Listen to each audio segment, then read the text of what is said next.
like very like making sure that it was understood that they were going to make sequels. That this was the start of like a franchise, and that doesn't bode well. No, no, no. I'm talking about Fantastic Four, and that doesn't bode well because essentially the vibe I got was like, hey, this movie's bad, but stick with it because this is a series. Like they were like really making it clear that it was going to be a series, despite not talking much about the movie itself. So, I've read a bunch of stuff saying that that movie's been a train wreck. Why is this not working?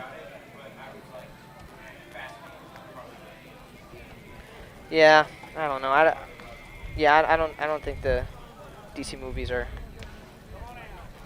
going to be as good as the Marvel, which is a shame.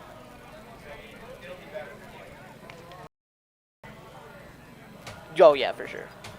And I mean, it's Fox. It's not even technically Marvel, so it could be bad and no one will care if the Fantastic Four is bad, which I'm sure it's going to be terrible.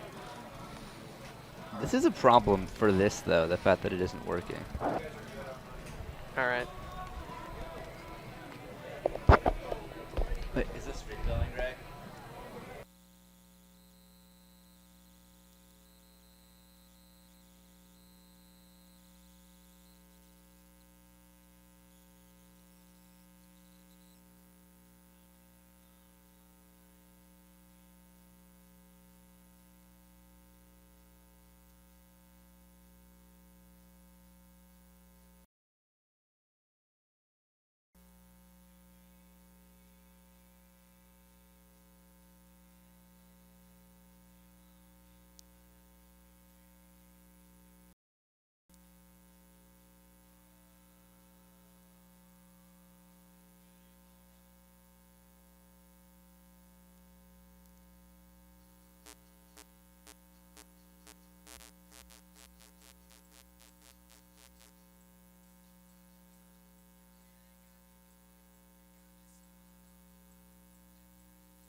Do you hear me?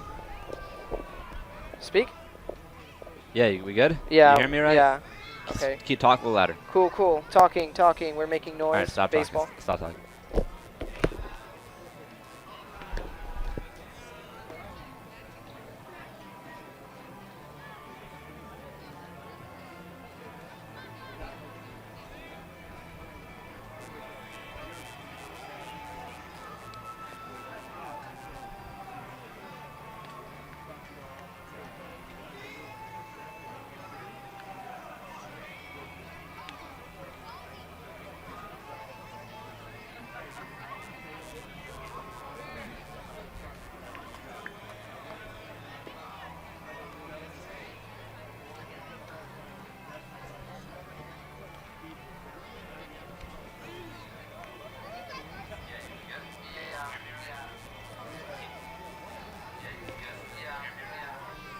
It's just sometimes when it plays it back, it does that.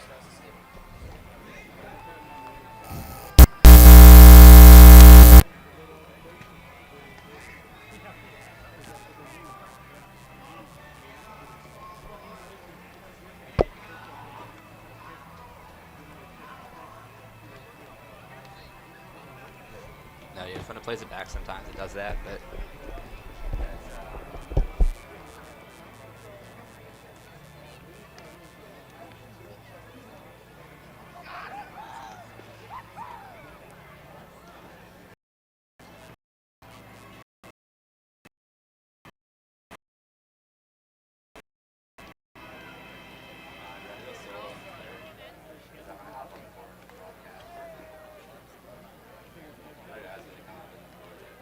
Black Escalade on Main Street. Door is open.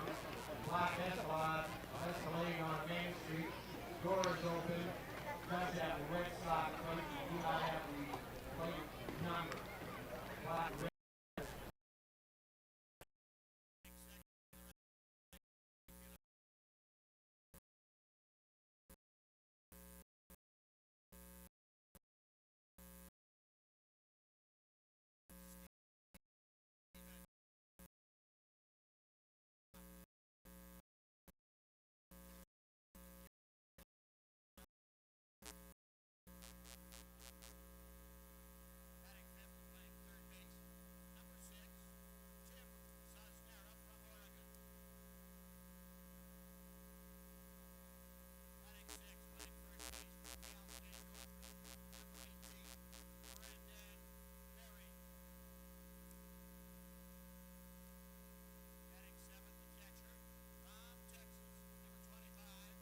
Mike Cotuit.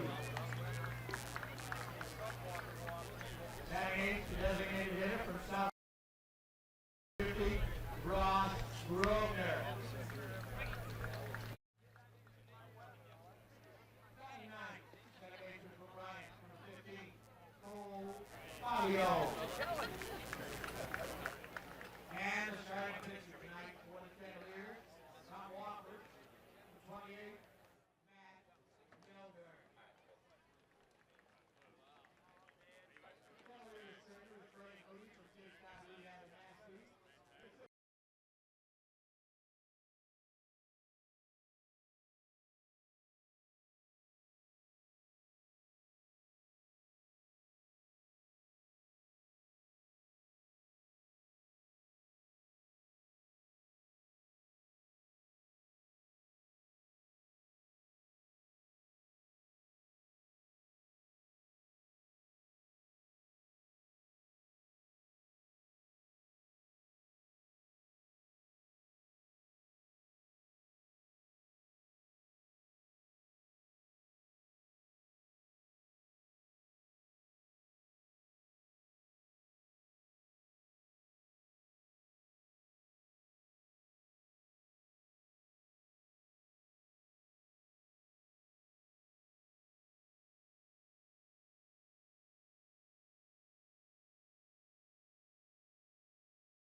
see if you can hear me. Let me know. Can you hear me? Okay, cool.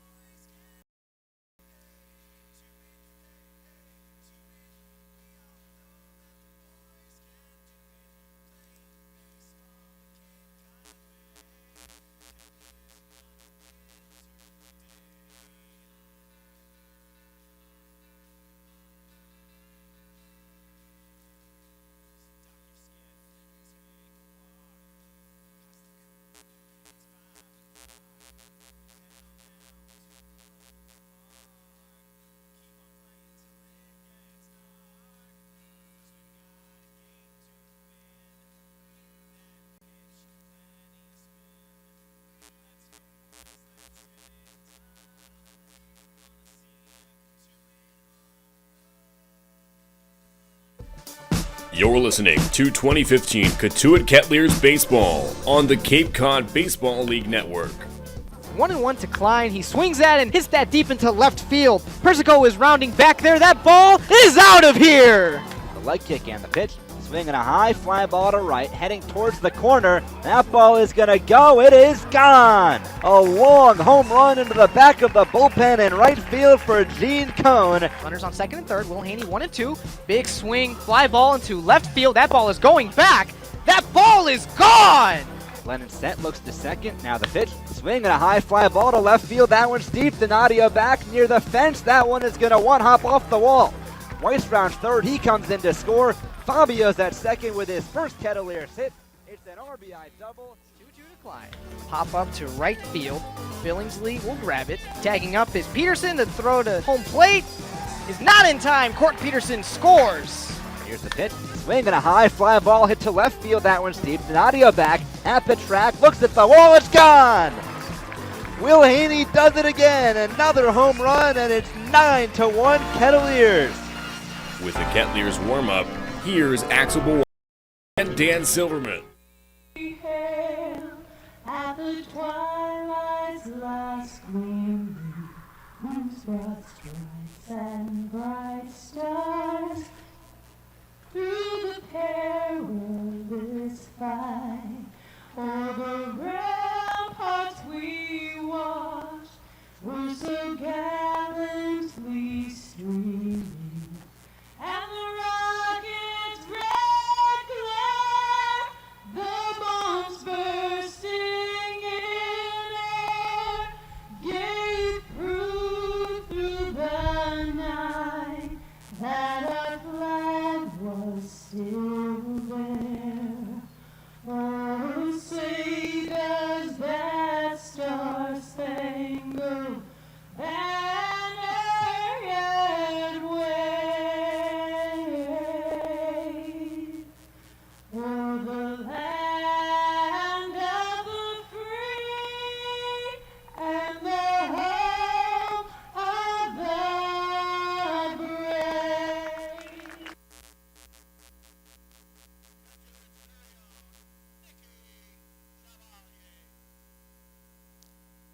It's retro night at Lowell Park as the Cotuit Kettleers take on the Bourne Braves. Good evening, everyone. Thank you for joining us alongside my partner, Dan Silverman. I am Axel Bowada. And the Kettleers sitting at 10-18, last in the West Division, taking on the 12-14 and 2 Bourne Braves. Last night was an off night for the Kettleers, but 2 nights ago on Sunday, Kettleers fell at home 2-0 to Orleans, and tonight, Dan, they're playing a team that they've had a fair share of success against, the Bourne Braves. Kettleers are 3-1 against the Braves so far this season, and after a couple of tough losses Saturday and Sunday where the offense just was not there whatsoever. 1 run in 18 innings. That runner unearned in 6 total hits. The Kettleers trying to turn things around against the team. As you said, they've been good against us here. Last week went 2-0 against the Braves. So the Kettleers 3-1 against Bourne, 2-0 as you said last week.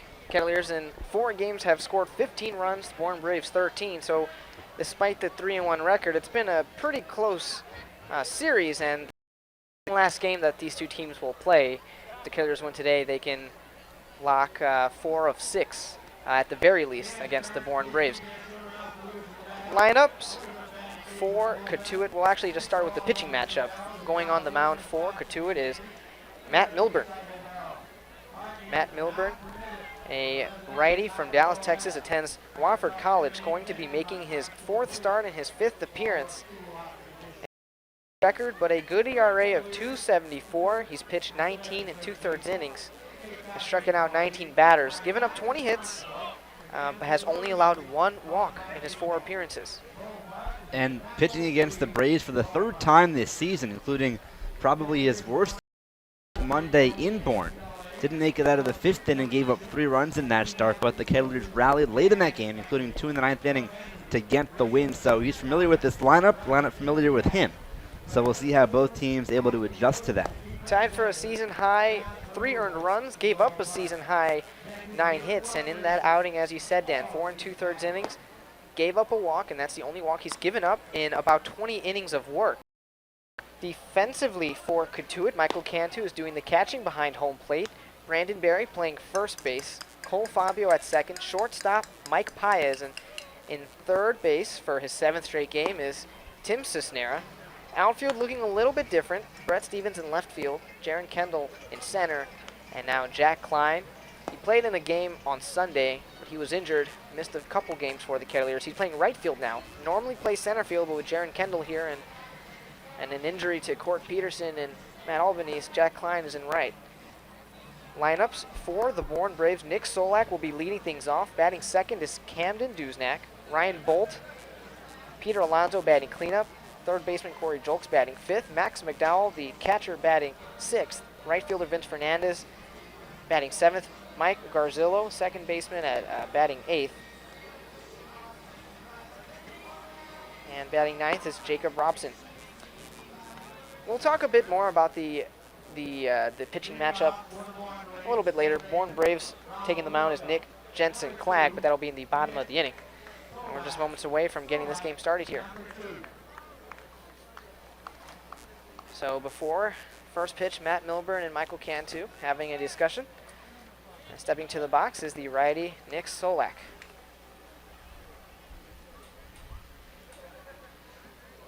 He adjusts his gloves, and here, so the Kettleers, it is retro night, but they're not wearing retro jerseys.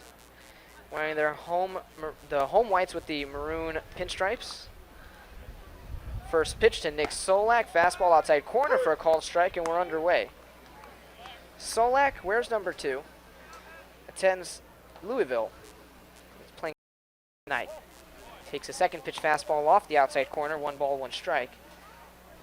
In the on-deck circle, Camden Duznak. Milburn, 1-1 to Solak. Swing and a miss. Got him with an off-speed pitch, up and away. 1 ball, 2 strikes. And through 3 pitches, Matt Milburn looking pretty good, hitting the outside corners. 1-2 to Solak. Swing and a miss. 89-mile-an-hour fastball, down and away. 1 retired, top of the first. And that's a good start for Milburn against one of the better hitters in the league in Solak. We will get more on him later on, but the numbers speak for themselves. He's second in the league in hitting at 363 before that strikeout. That brings up Camden Duznak. First pitch to Duznak.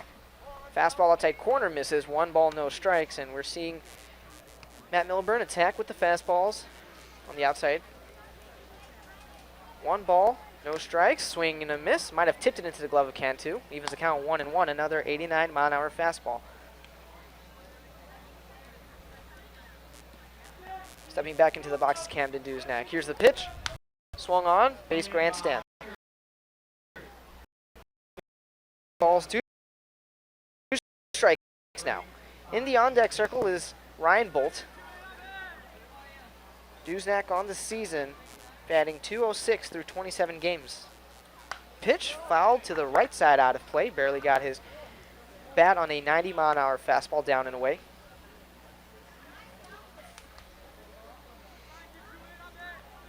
Steps out of the box and steps back in. Milburn deals the 1-2. Off-speed pitch down and inside, misses. Evens the count. 2 balls, 2 strikes. So he threw a series of fastballs and then came back with an off-speed pitch. Not able to get the punch out. He shakes off a sign, shakes off another. He accepts 1, 2-2.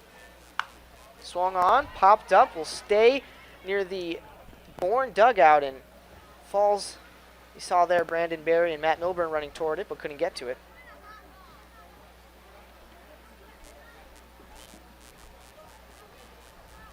redo the 1. We'll redo the 2 and 2. Pretty overcast day here at Lowell Park. Not exactly warm weather that we've been used to these last few days. Still pretty muggy, though, and a chance of rain as this game progresses, so hopefully it'll stay dry, but you never know with the weather. 74 degrees, a humidity of 85%, and wind bouncing about 10 miles an hour. 2-2 pitch, fouled out of play, right side again. And that humidity makes it feel warmer. Just pretty uncomfortable level of water in the air. But right now, no rain, and hopefully it stays that way. 2-2. High Papa will stay in the infield. Getting under is Cole Fabio behind second base. He squeezes it for the second out.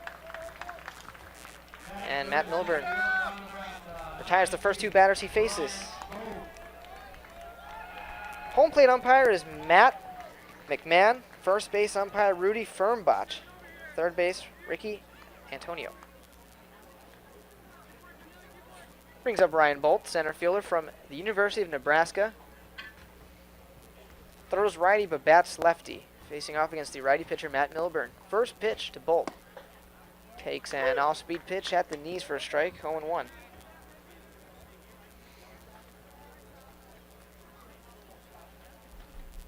Stepping back in the box is Bolt.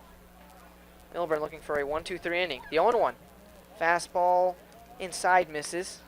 Evens the count, 1 ball, 1 strike. Matt Milburn, pretty good fastball, upper 80s. Can hit 90 miles an hour every now and again. 1-1 to Bolt. Swung on, hit to left field, going back is Stevens. He moves back a few feet, sets under, squeezes it for the third out of the top of the first. So a 1-2-3 inning for Matt Milburn. We'll head to the bottom of the first in a scoreless tie. You are listening to Cotuit Kettleers Baseball on the Cape Cod Baseball League Network.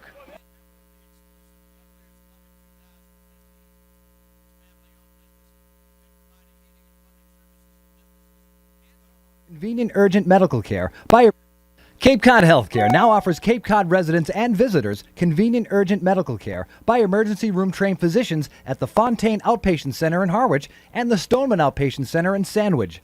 For sore throats and coughs, x-rays and splinting, suturing of lacerations, and much, much more, come to the Stoneman Outpatient Center at 2 Jan Sebastian Drive just off of Exit 2 in Sandwich, or the Fontaine Outpatient Center at 525 Long Pond Drive just off Exit 11 in Harwich. Both have extended evening and weekend hours, and both centers are staffed by emergency room physicians. No appointment or referral is necessary. Cape Cod Healthcare, expert physicians, quality hospitals, superior care.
Bottom of the first inning at Lowell Park, scoreless tie between the Cotuit Kettleers and Bourne Braves. Pitching for Bourne, Nick Jensen-Clegg. This is a pitcher whom the Kettleers have not seen yet this season.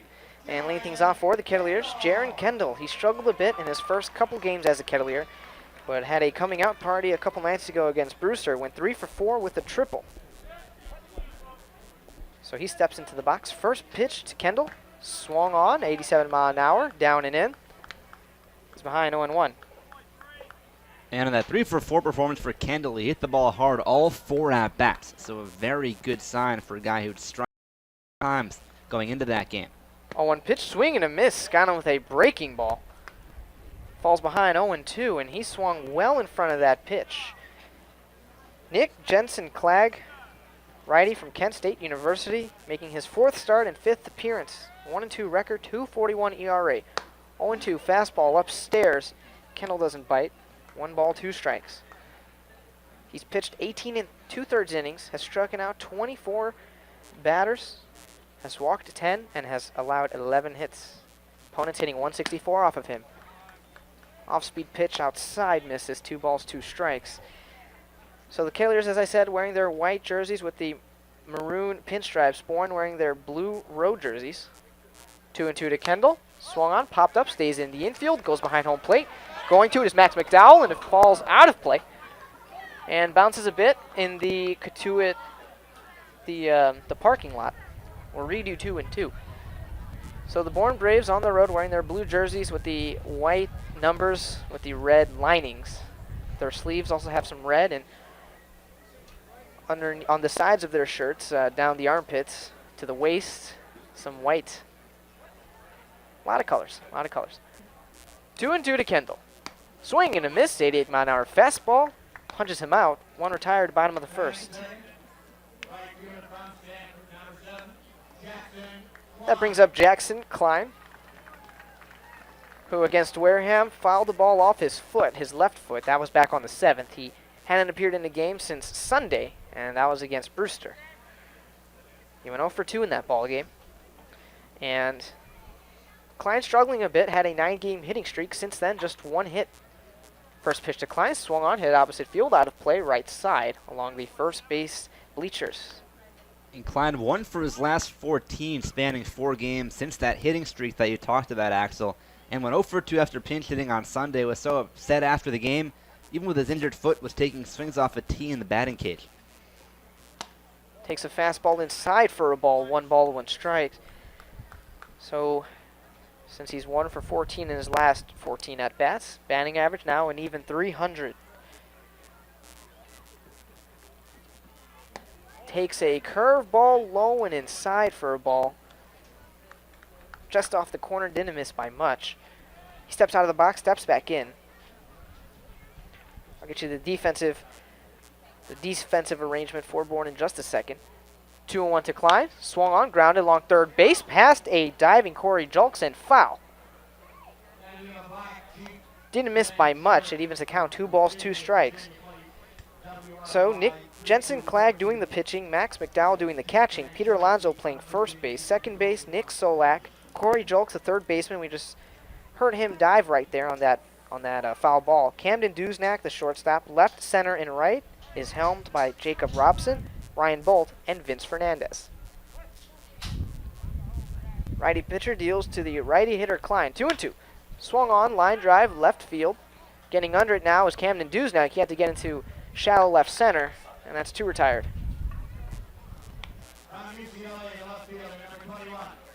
So a simple pop-up.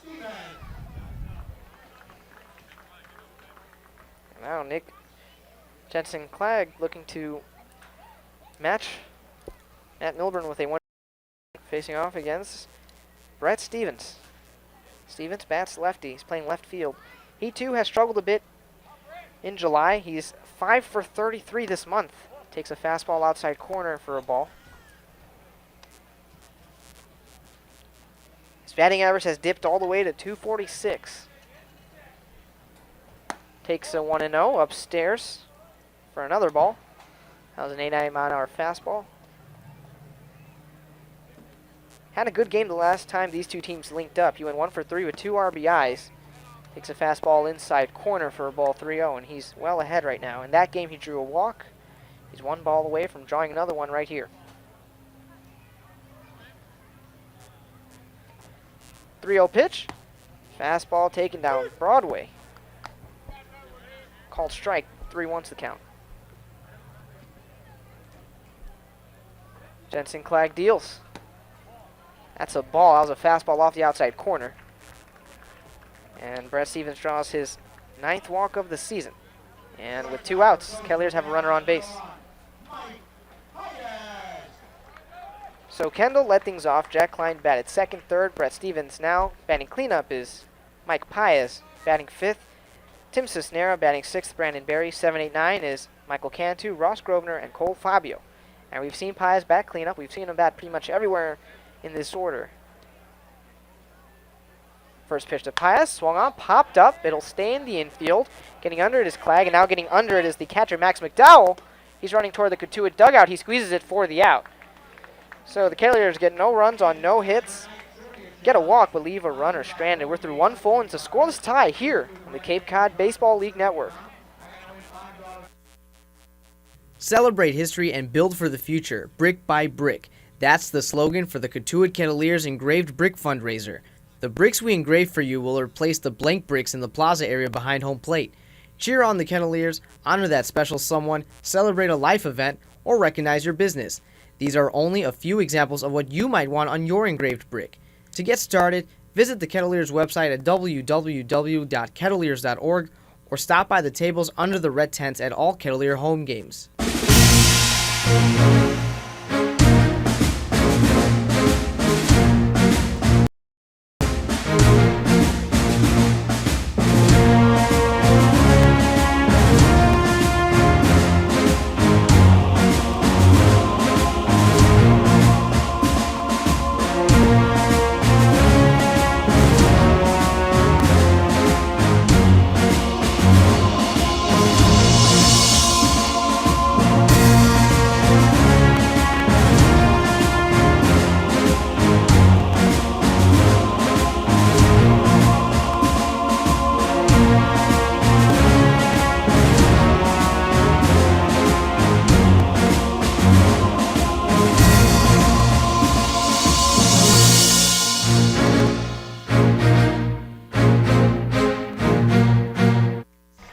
Sun coming out a bit here in the top of the second on an otherwise overcast day. We can see heavy blue skies, some rain potentially in the forecast, but as of now, sun making an appearance for pretty much the first time this afternoon.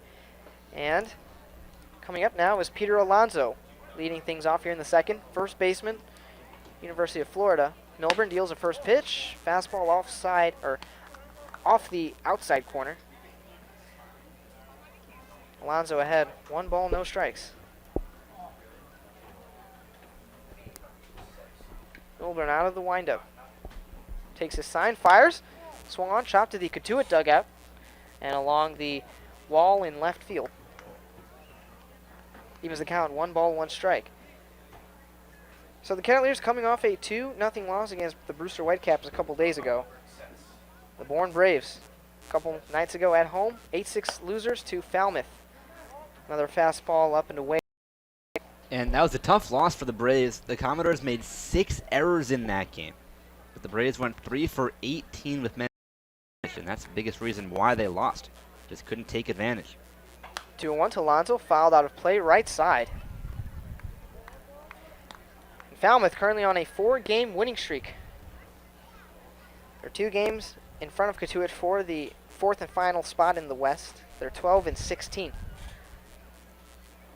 2-2 to Alonso. Swung on, chopped over the head of Tim Cisnera into left field. A base hit. Alonso is thinking 2, but stops at 1. As the throw in from left field goes to second base. So that's a base hit for Peter Alonso. It's a high chopper over third base. Corey Julks now up to the plate. He's the third baseman. Last time these two teams linked up, Corey Julks went 1 for 5. Ball hit there by Alonso. That's the risk you run by having Cisnera play in. If he's playing back, that's a pretty routine grounder instead of single. Milburn out of the set, deals the first pitch. 80 mile an hour pitch, outside and away. Clips the corner for a strike. So runner on first, no outs, top of the second. Berry holding Alonso at first. Cisnera playing a couple steps in at third, and a few feet away from the line. 1-1 to Julks, 82 miles an hour, outside a breaking ball. Appeal to first, he didn't go around. Evens the count, 1 ball, 1 strike. And you see Jaron Kendall in center field. He's pretty much in left center right now. Expecting some pull power from Corey Julks, the right-handed hitter. Milburn, the 1-1. He deals.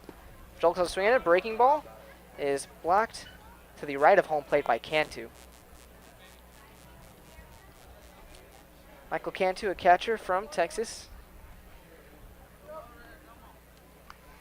Hasn't played much this season, barely got here not too long ago.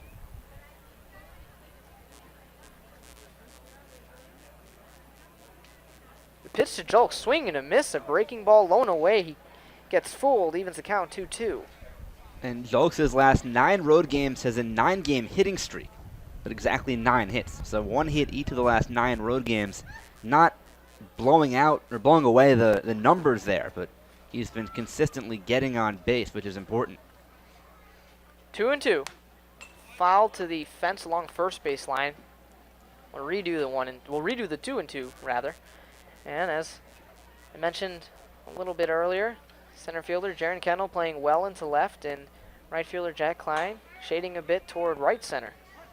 Very big gap, though, in right center field. Even straightaway center is unoccupied because of how far over Kendall is playing. 2-2 to Julks. Swing and a miss. 89-mile-an-hour fastball blows by him. Second K of the afternoon for Matt Milburn. 1 down, top of the second.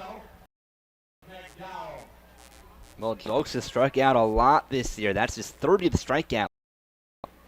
And Milburn taking advantage of that.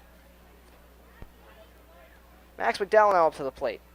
Catcher from University of Connecticut. Milburn deals first pitch. Fastball taken for a strike at the waist. No balls, 1 strike to Max McDowell. McDowell in 19 games hitting just 190. Pitch. Curveball low and away. Cantu scoops it. And home plate umpire Matt McMahon giving him a new ball to give over to Milburn. In that game, on the 10th between Cotuit and Bourne, McDowell went 0 for 1 but had an RBI. He DH'd in that game.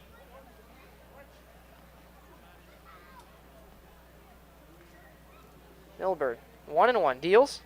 McDowell swings, nubs it behind home plate foul. And that went between the legs of Cantu. So 1 ball, 2 strikes now. And at first base still is Peter Alonso. A double play, a traditional double play opportunity for the Kettleers. Middle infielders playing at double play depth. 1-2 to McDowell. Chop to the shortstop Pies, flips to second for 1, throw over to first, not going to be in time. A fielder's choice, 2 down, now in the top of the second. And that play just took a while to develop there. Paez kind of looked like he had it stuck in his glove trying to turn it. And then Fabio, a slow transfer on his throw to first, could have been a double play. But the Kettleers can't take advantage, and the inning continues.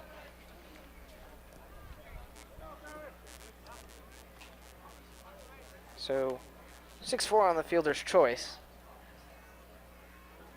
Now there's 2 down for Vince Fernandez, the 7-hitter, plays right field.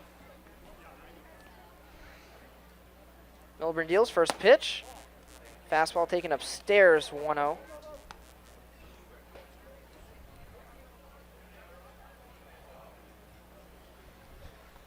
And now out of the set, he looks over at first, over his left shoulder. He's moving the ball around and his hand behind his back. Has it to his glove now. Pickoff attempt, not in time. But McDowell had to slide. Tim Cisnera playing in.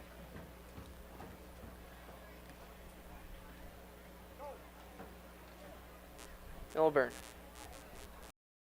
Kicks and fires the 1-0. Fastball taken low, a ball. Now Cantu steps out of his stance, steps a couple steps in front of home plate and lobs it back over to Milburn. He's behind home plate again. And two pitches, 2 balls. Fastball that missed upstairs and a fastball that missed downstairs. Milburn deals the 2-0. Swung on to right center. Bloops in for a base hit. And now there's runners on first and second for Mike Garzillo. And that ground ball hit by McDowell really could have ended the inning, but the middle infield couldn't turn the double play. And now some heavy lifting in this second inning for Milburn. Either way, he's throwing more pitches than he needed to. Now we'll see if the Braves can take advantage and get on the scoreboard. That's for that lack of a double play really could hurt the Kettleers, and especially with how this team's offense has struggled. You don't want to give away free outs to the other team. Garzillo, 233 on the season. Bats righty. Milburn deals first pitch. Fastball outside corner misses. 1 ball, no strikes. And now Matt Milburn struggling to find the strike zone. Garzillo steps back into the box. He went 1 for 2 last Friday against Cotuit. The 1-0. Swung on, chopped foul along third base line and breaking toward the Cotuit dugout.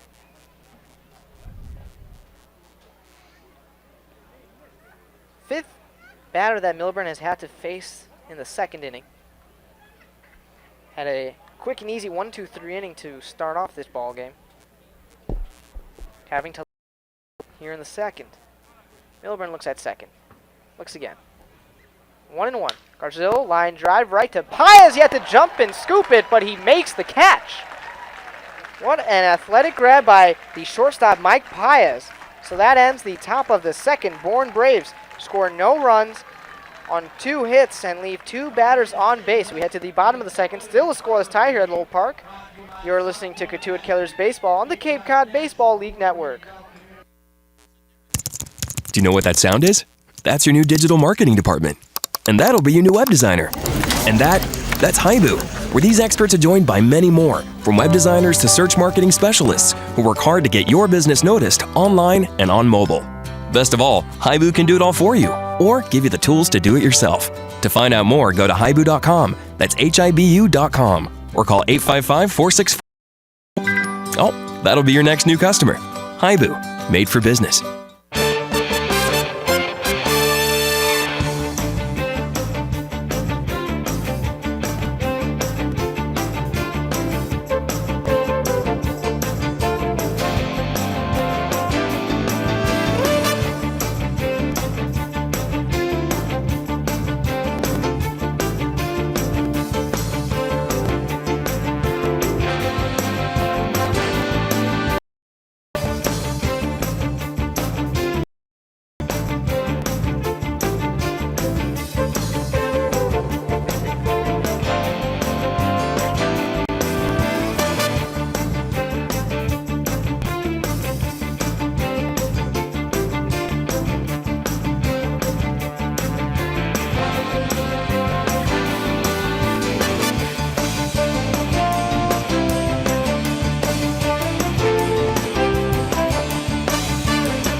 5, 6, 7 hitters due up, bottom of the second.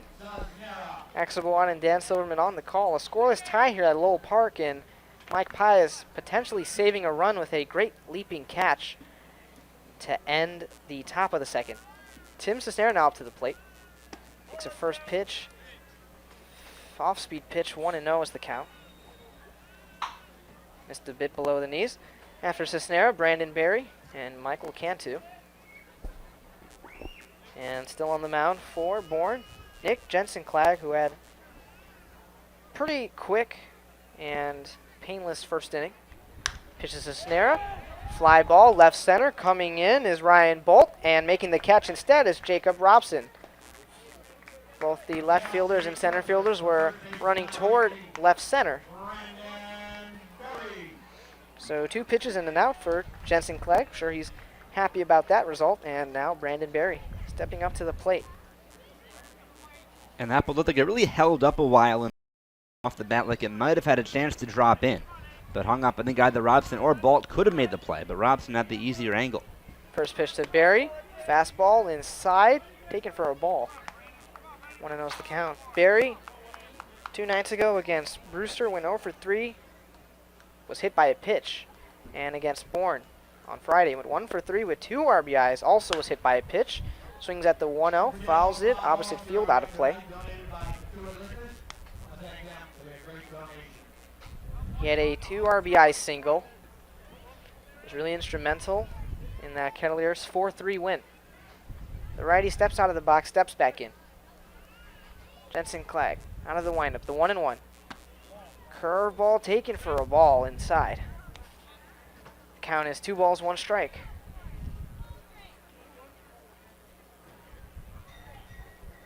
Jensen Clegg has shown that breaking ball. It's around mid to high 70s. Barry swings at lined right to Corey Jolks, who had to dive out along the third base line. What a snag. Well, that's like Jolk saying to Paez, anything you can do, I can do better. Paez had a nice leaping grab on a line drive to end the second inning, the top of this inning. And Jolks diving to his right down the line takes away what probably is a double for Brandon Berry. That was fantastic glove work there. And in the first inning, we saw Jolks dive out there along third base against Jack Klein. That ball went foul, though. So, a lot of defensive highlights so far in just about 1 2/3 innings. Michael Cantu now up to the plate, took the first pitch for a breaking ball down and away. Here's the 1-0. Swing and a miss. 89-mile-an-hour fastball evens the count. And Cantu, that was a fastball up and inside. He had no chance on that ball. Took a violent hack at it. Jensen Clegg deals the 1-1. Curve ball taken outside for a ball, 2-1.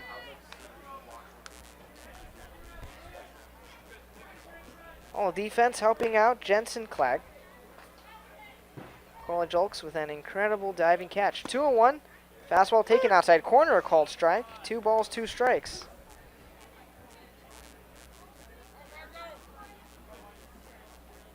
Michael Cantu still looking for his first hit as a Kettleer. 2-2.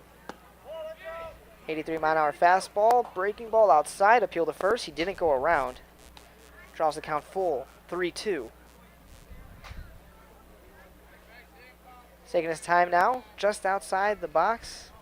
Steps in, touches home plate with the bat, and swings it over his right shoulder. 3-2. Fouled back, and it hits the home plate umpire, seemingly in the head. He's down, and coming out immediately is Craig Moody. He looks to be in, he looks dazed. So while he's 10-2, we'll head to a commercial break. You're listening to Cotuit Kettleers Baseball on the Cape Cod Baseball League Network.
So home plate umpire Matt McMahon, who was seemingly knocked out cold for about a minute, has stood up and is being tended to. He will be fine, but there will be about a 10-minute break until a replacement home plate umpire can get dressed and suited up. So scary moment right there, but nice to see Matt McMahon fine for the most part. I'm no doctor, but figure he may mild concussion or something of that nature. But the fact that he was able to stand up, get off on his old power, he's responsive, shaking his head, answering questions, now drinking some water.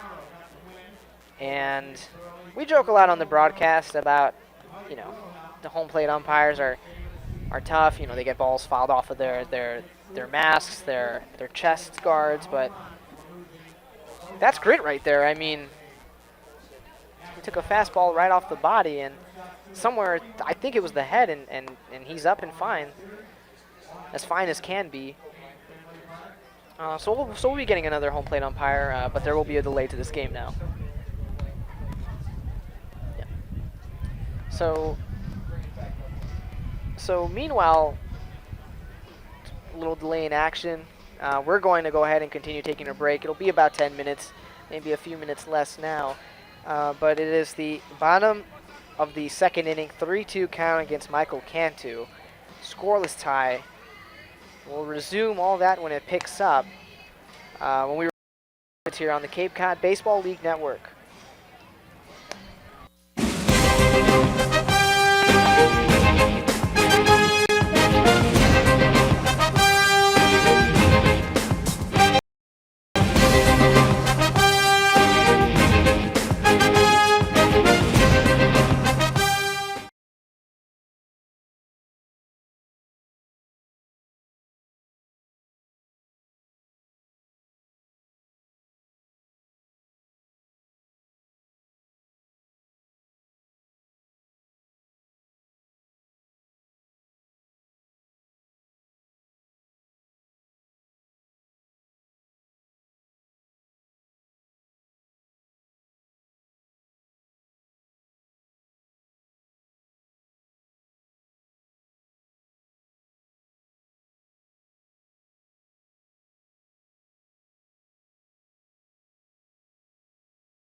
are back here at Lowell Park. Rick Antonio taking over the home plate umpire duties. 3-2 count against Michael Cantu. 2 down in the bottom of the second after about a 10-15 minute delay. We are back underway. 3-2 to Cantu. Fastball taken inside for a ball. And Michael Cantu, a 2-out walk. First time he's reached base as a Kettleer. And that's a tough spot for really both Cantu and Jensen Clegg. I think tougher for a pitcher, though, when you haven't thrown a pitch, at least in a game he was warming up. But 15 minutes and then a full count, that's not easy. Ross Grosvenor swings at the first pitch, grounded softly foul along first base line. And slicing outward, he falls behind 0-1. And Grosvenor has a very big swing, but oftentimes comes up empty. In 7 at-bats so far, 4 strikeouts and 1 double play. Playing his fourth game, first game he played against was against Bourne on Friday. He went 0 for 4 at 2K, swings at the first pitch, nubbed foul along the first base line this time. Slow grounder, more of a roller. Looked like that one might have clipped a piece of his left foot to that front foot in the righty batter's box and then rolled foul. But just got a piece of it. He looks to be okay, as opposed to what happened to Jack Klein a week ago where he missed 3 games. 0-2 count. Grosvenor takes a breaking ball upstairs for a ball. Count is now 1 ball, 2 strikes. Grosvenor DHing tonight, going to be attending the University of South Carolina. A JUCO transfer. 1-2. Swing and a miss. 73-mile-an-hour breaking ball he swings at, and that ends the second inning. So the Kettleers, no runs on no hits. Get a walk, but leave a runner stranded at first. We'll head to the top of the third now. You're listening to Cotuit Kettleers Baseball on the Cape Cod Baseball League Network. The Cotuit Athletic Association welcomes Spencer Hallett Plumbing and Heating as a premium sponsor and member of the exclusive Kettleers Club in 2015. This family-owned business has been providing heating and plumbing services to businesses and homeowners on for over 100 years. It's what you'd call local, as Spencer is a 4th-generation member of the business and 12th-generation Cape Codder. If you're looking for quality plumbing and heating work, call Spencer Hallett at 508-428-6080. Their website at hallettplumbing.com.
Top of the third inning, 9-1, 2 hitters coming up for the Bourne Braves against the Cotuit Kettleers.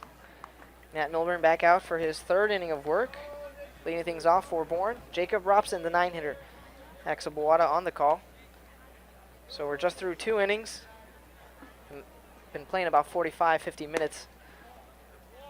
Fastball outside misses 1-0. There was a slight 10 to 15 minute delay as the home plate umpire, Matt McMahon, was hit by a foul ball and was 10-2. Rick Antonio now the home plate umpire. 1-0 to Robson, 84-mile-an-hour fastball outside corner, missed again. 2 balls, no strikes. Robson bats lefty, steps back into the box. Last time these 2 teams played, Robson went 0 for 3. Did score a run as he takes a breaking ball for a called strike, 2-1. First plate appearance after this, the order restarts. Robson, in 18 games played, is batting .316. Swings at that pitch, hits it opposite field, foul to the left and behind. the third base grandstands. That's by the batting cages, which are behind the Lowell Park Snack Shack. Draws the count even, 2 balls, 2 strikes. So Robson hitting .318, swings at that pitch, hits into center field, running back and getting under it is Jaron Kendall. He gloves it for the first out of the third inning. Top of the order, Nick Sol. He swung out on a 1-2 count to start this ball game. Solak, a very good hitter. Coming to his game, batting .363, 29 hits, no home runs, but 5 extra base hits, 13 RBIs, and on-base percentage of .458. As he takes an 86-mile-an-hour fastball up and away for a ball. Has struck him out 15 times this season. Swung on left side. Brett Stevens going back, catches the line drive. That's 2 away now, top of the third. If you're Matt Milburn, this is what you want after a rather hard second inning and a long delay. Has thrown just 7 pitches and has 2 outs. Camden Duznak now up to the plate. He popped up to Cole Fabio back in the first. First pitch to Duznak. Fastball taken at the waist for called strike, 0-1. Duznak, right-handed hitter, stands at just 5'8". Swing and a miss, a breaking ball down and in. Attends Dallas Baptist University. Milburn, 1 strike away from a 1-2-3 inning. 88-mile-an-hour fastball down and away, missed the outside corner. Count is now 1-2.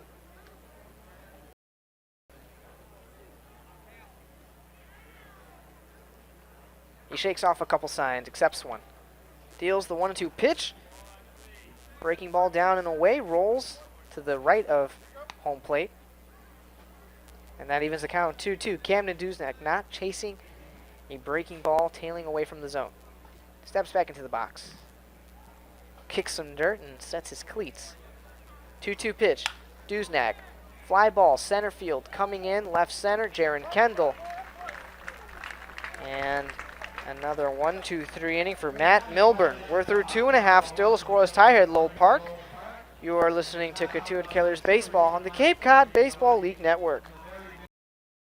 Chatham Bars Inn Resort and Spa, a time you'll always remember, a place you'll never forget. A proud member of leading hotels of the world.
Nine 1-2 hitters do it for the Kettleers. Bottom of the third inning. Cole Fabio leading things off.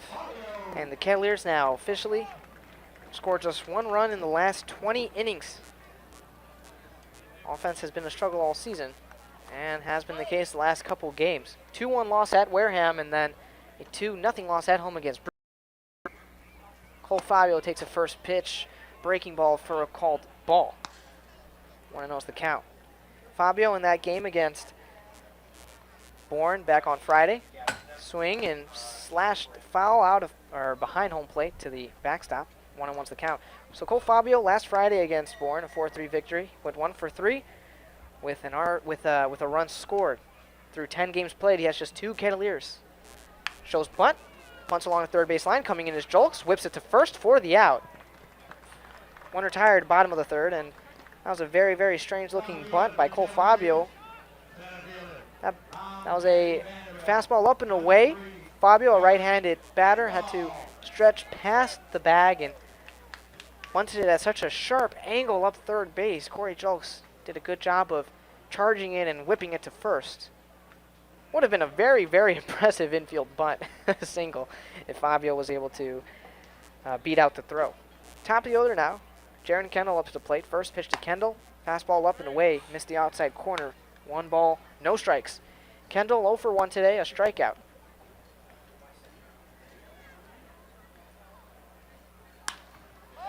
High pop-up will go into right center. Center fielder charging in. It falls in front of Ryan Bolt in center. A base hit for Jaron Kendall. And he hit that ball in no man's land. Like it was going to stay in the infield and Nick Solak was going to be able to get under it, but it traveled farther and farther into shallow center. Shallow right center, really. Ryan Bolt was running for it. Vince Fernandez running for it. Nick Solak running backwards for it. And none of the 3 able to make the catch. Kettleers have their third base runner now to reach so far in this ball game. Jack Klein now up to the plate. First pitch to Klein. Curveball breaks at the knees for a called strike, 0-1. Klein now, after that 9-game hitting streak, is 1 for 15. 0 for 1 today, popped up to the shortstop, Camden Duznak. He falls behind 0-1 as a pickoff attempt is not in time. Kendall sliding back.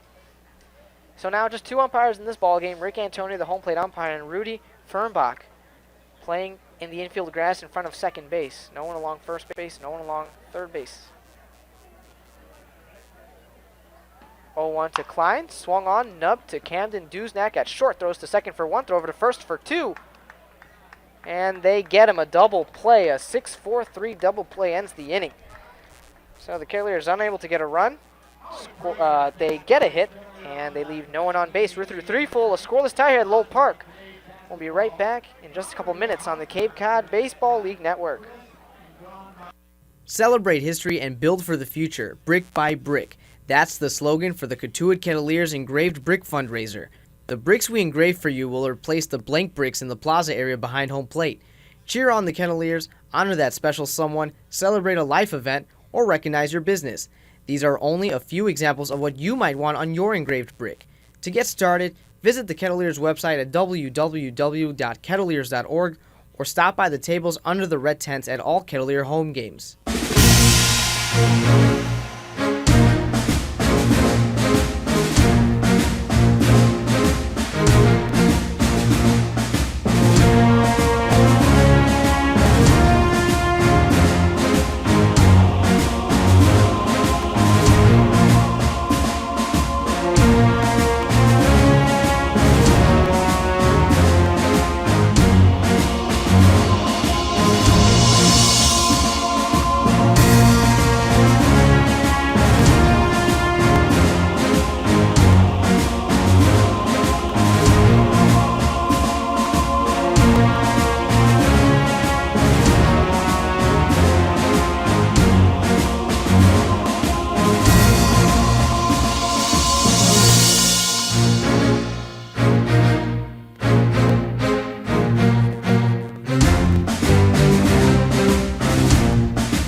Fourth inning at Lowell Park, no score, and now joined by Chris Jones, one of the broadcasters for the Braves. I was just on your broadcast. Now you come up here. Different view, though. Oh, love the view. Love the headsets, because one of ours isn't working at the moment. Matt Milburn deals a fastball outside to Ryan Bolt, the count 1-0. 2 hits so far for the Braves, just 1 for Cotuit. In a game that's gone by pretty quickly despite about a 15-minute change of umpire delay. The 1-0 is nubbed towards short. Paez charges, fields on the run. Double clutches, fires to first, not in time. And Ryan Bolt is safe at first. Really a guy that runs extremely well. Most of the time he's been in the middle of the order for the Braves, but a top of the order hitter for Nebraska. And when you double shortstop or anywhere on the infield, Bolt has an extremely good chance to reach, and he's able to do so. here to start the fourth. And they'll give Paez an error. That's his 7th of the year, tying him with Spencer Gay for most on the team. If he fields that one cleanly or has a clean transfer, Bolt's out at first. Just couldn't quite do it while running in at the same time. So Bolt on first. He's got good speed, as you mentioned. And Peter Alonso, the first baseman, coming up. Right-hand batter singled his first time up. As Milburn comes set, Bolt leads off first. Here's the first pitch. Check swing. He takes a curveball down and away. 1-0. Alonso singled in his first at-bat, extended his hit streak to now 8 games, and has really started to turn it on after even mentioning on a post-game interview that the first 3 or 4 games he was just trying to yank the ball out of the yard, try and get a home run on his stat sheet. Still hasn't had one with the Braves yet. Throw to first. Bolt dives back safely. A pretty quick pickoff attempt there by Milburn. And Alonso got here pretty recently, didn't he? Yes, he did. And when he got here, he's been dealing with a bit of a back injury as well. So he's had to deal with that, and he's had to deal with injuries all year long. We'll mention that after this pitch. Ahead 1-0. Milburn deals home. A fastball taken downstairs. 2 balls and no strikes. Right before the start of the college season in early February, he broke his foot and was out for the first 30 games for the Gators. Came back, played a month, and then during batting practice, fouled the ball off home plate and off his nose and broke his nose. Ouch. 2-0 the kicks and fires. Swinging a ground ball to short. Could be 2. Paez to second. Out. Fabio the turn to first in time. Double play. 2 men down. And just like that, the error from Paez is erased on a 6-4-3 double play. And that's almost the same play that the Kettleers couldn't turn last inning. They're able to do it this time in the 4th. Alonso, one of those prime double play candidates, doesn't run great out of the box. He's got exceptional power numbers with the Gators in his first 2 seasons, but when he hits the ball on the ground in the infield, especially with a runner on first, most likely going to be 2. Corey Julks the batter. First pitch to the righty. A curveball missed high. 1-0. 2 outs. Nobody on in the 4th inning. No score here at Lowell Park between the Kettleers and the Braves. So how's Julks done this year? I know defensively he's been in a pretty tough spot as he chops one up the third base line. Cisnera charges, throws on the run to first, wide and not in time. It's backed up by Cantu, and Julks will hold it first with an infield single. So to answer your question, he's been pretty consistent at the plate. He's been one of the better freshmen across the Cape in terms of average. So he's been able to reach base in virtually every game. He hasn't had a single game or single 2 games where he's gone back-to-back games without a hit, so that's been exceptional for him. I would put him right up there with some of the top freshmen. I know that guy roaming center field for you guys is going to be one of the top ones as well, as he's just gotten here in Jaron Kendall. But very consistent at the plate, and it's always a tough transition to go from left field to third base for Julks. And that was a 10-game road hit streak. First pitch to Max McDowell, a fastball strike on the outside corner at 0-1. And we talked about Julks moving to third base. Tim Cisnera playing third for the Kettleers is a catcher at Oregon. But with a lot of defensive struggles there between Spencer Gay and Brody Weiss and whoever else has tried it, he's been playing there the last week. Here's the 0-1. Taken downstairs, a breaking ball, 1-1 on McDowell. I think the first time he played there was at Bourne last Monday. We've been very impressed with Cisnera. Seems to play it like a catcher, at least that first game he did, knocking it down off his chest. Throw to first and diving back safely is Julks. Well, Coach Roberts said that he loves the catcher's mentality that he brings because he's not afraid to just get his body in front and knock a ball down and then pick it up and try and recover for the throw. Here's Milburn's 1-1. Swinging the ground ball to third, past the diving Cisnera and into left field, a base hit. So back-to-back 2-out singles for Julks and McDowell. And now Vince Fernandez coming up with 2 on and 2 out. Just vintage Max there, pulling the hands inside and pulling that baseball past the diving third baseman Cisnera. Something that's very interesting that we even talked in the broadcast a couple times. It seems like Cisnera is always either even with the bag or in on the grass, and McDowell able to shoot it past him for a 2-out single. And that's not just a Cisnera thing. It seems like everyone who plays third on this team is always playing in just because that's where Coach Roberts wants them, which at times works out well. And then on a play like that, and then the chop single for Alonso in the second inning, you end up giving up hits. Fernandez 1 for 1, a left-hand batter. Milburn deals, swing and a miss, a good breaking ball. It's 0-1. Fernandez has 2 home runs on the year. Who's the most raw power, would you say, on the team? I mean, during batting practice, Alonso is probably at the top of the list. Reed Humphreys as well, who's not in the starting lineup today. Fernandez can swing with the best of them.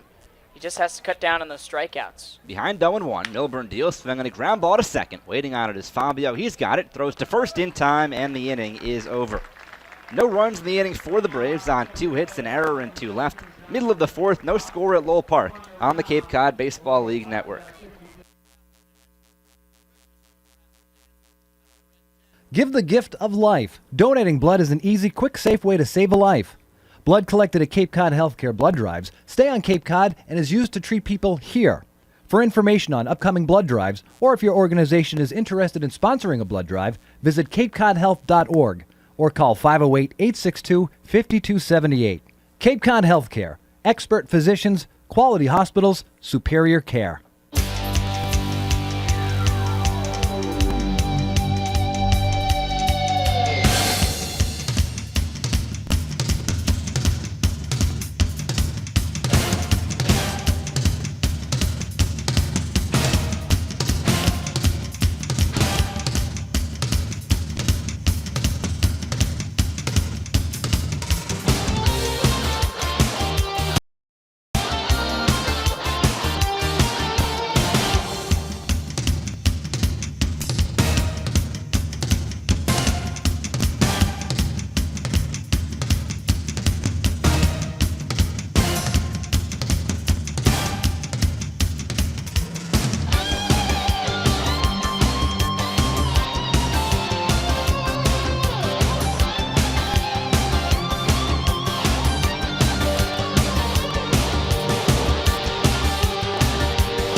Back at Lowell Park, no score last of the 4th inning. Still joined by Chris Jones, one of the broadcasters for the Braves.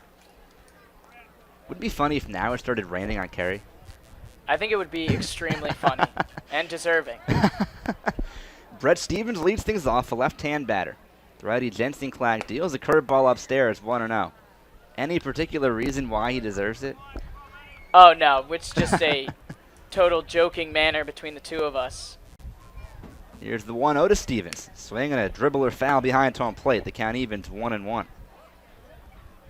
can just text him laughing at him. You're dry up here. Yes. I think there would just be a perfect time for the rain to just come down. Like, we kind of got to get in 5 first.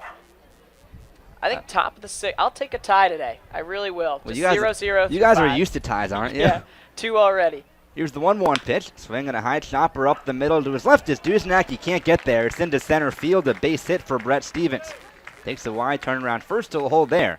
And the Kettleers have the leadoff man on in the 4th inning. Very interesting defensive shift there for Duznak. Usually a guy that plays more up the middle, and a guy who has pretty good range. That ball able to get through into center field. Good start for the Kettleers here in the 4th. I was about to ask, was it just me or did it look like Duznak was shaded pretty deep towards the hole, and he definitely was. That's probably why Stevens was able to get that one past him. Mike Pye is the batter. First to throw to first, and Stevens dives back safely. So Stevens has been on base twice today after being 1 for 15 his last 5 games, a walk and a single. Pye is a righty. Corey Julks plays in at third. Jensen Clack set, throws, and Paez fouls it off. A curveball that he tried to bunt. Pretty weird looking bunt attempt too, kind of backed his head up as that curveball started up and in, and then all he could do was fight it off. So it looks like, depending on what Paez wants to do here, if he lays the bunt down, try and get the runner in scoring position. Jensen Clack, his best pitch is a changeup, so if he is swinging away, could try and get that ground ball once again. Here's the 0-1 to Paez, swinging a deep fly ball, but way foul down the left field line. He pulled that one by probably 50 feet. It's 0-2. I mean, you look at Paez, and really you don't see him as a power guy, but we saw him almost send one out, if not for Nick Solak, the last time we were here at Lowell Park, and really a guy that drives the baseball very well. And hit 2 near the fence on Sunday. Here's the 0-2. Swinging a little number to the right side. Alonso can make a diving play. It's picked up. A glove flip to first, not in time. A nice attempt by Solak. And Paez has a little number of an infield hit. And that had some weird spin to it. Alonso looked like he was going to be able to play cleanly, and it just took a dip towards the left and snuck past him. Yeah, we talked about last inning. Alonso's been battling a bag back, but I don't think that had anything to do with that play. Just a tough spinner off the bat of Paez. And for a guy we mentioned has some good pop, he also is very fast. And for the Braves infield, unable to get that glove flip over to first in time. It was a good attempt by Solak, but just too little, too late. Paez with good speed probably beats it out no matter what. The glove flip had some arc on it. Tim Cisnera bats first and second, no one out. Squares to bunt and gets one down third base side, but it kicks foul. It's 0-1. And Cisnera has had times before where he hasn't been able to get down a bunt. A definite bunting spot here, trying to get Stevens to third and Paez to second, with Brandon Berry on deck. One of the reasons Max McDowell drafted in the 13th round, extremely good at getting those balls out in front of the plate. Probably won't see him have an opportunity to throw out a base runner here, but you never know. He's 11 for 21 in that category.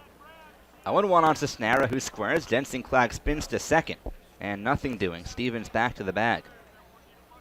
No score, bottom four. The Kettleers looking to take the lead. Stevens on second, Paez on first with nobody out after a pair of singles. An 0-1 count on Tim Cisnera, who again squares to bunt. Jensen Clag kicks and fires. He gets one down third base side. A good one this time. Picked up by Jensen Clag. Throws high to first. A nice stretch by Solak to get the out. And Stevens and Paez move up to third and second. Just a nice job there for Cisnera. Not getting down the first time. Seen it countless times where guys haven't been able to lay bunts down on the Bravo side of things and able to do it Cisnero there. And this is the key spot. Think about it, Dan, but it seems like so much, not only during the Cape League season, but during the collegiate season, second and third, one out, far too many strikeouts in this scenario when you just need to put the ball in play, try and get a run in. And that happened to the Kettleers on Sunday. They had plenty of chances. They were 0 for 9 with men in scoring position. Infield plays back for Berry. Second and third, one out. First pitch to the right, he squares to bunt, pulls it back, takes a curveball high. A safety squeeze put on. Stevens wasn't running on the pitch. The corners ran all the way in as Berry took that for ball one. And a good thing that Jolks followed the runner down the line for the Kettleers. If he stays home at third, McDowell wanted to snap throw down there, try and get the lead runner. Stevens was probably 20 feet down the line, scampered back to the bag, but he was still behind Jolks, so got back easily. Corners in, middle infield back with second and third, one out. Here's the 1-0 to Berry. Swing and a dribbler foul hit him in the box. It's 1-1.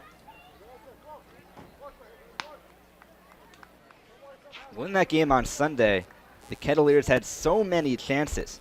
They had second and third with one out in the first inning and didn't score. They had a man on third in the second, man on third in the third. Didn't score in any of those innings and trying to turn that around here tonight. 1-1 on Berry. Jensen Clag set. Berry squares. He bunts one first base side, a hard bunt, but it rolls foul. Past Alonso, it's 1-2. The Braves, almost identical to the Kettleers. They had second and third, nobody out. Hit a ground ball to third, a ground ball back to the pitcher, and then a strikeout to end the inning. And then later on in the ballgame, first and third, nobody out. Had a couple strikeouts and then a pop-up to get out of it. It's so frustrating, too, when you have all those chances and can't do anything. And I'm surprised to see Berry bunting in those two situations. At least square twice and try and get it down one time, because he's been hitting the ball pretty well as of late. The average doesn't really show it, but he's made good contact. Behind 1-2. Now the pitch, swing, and a foul ball back over home plate. And it's still 1-2 on Brandon Berry.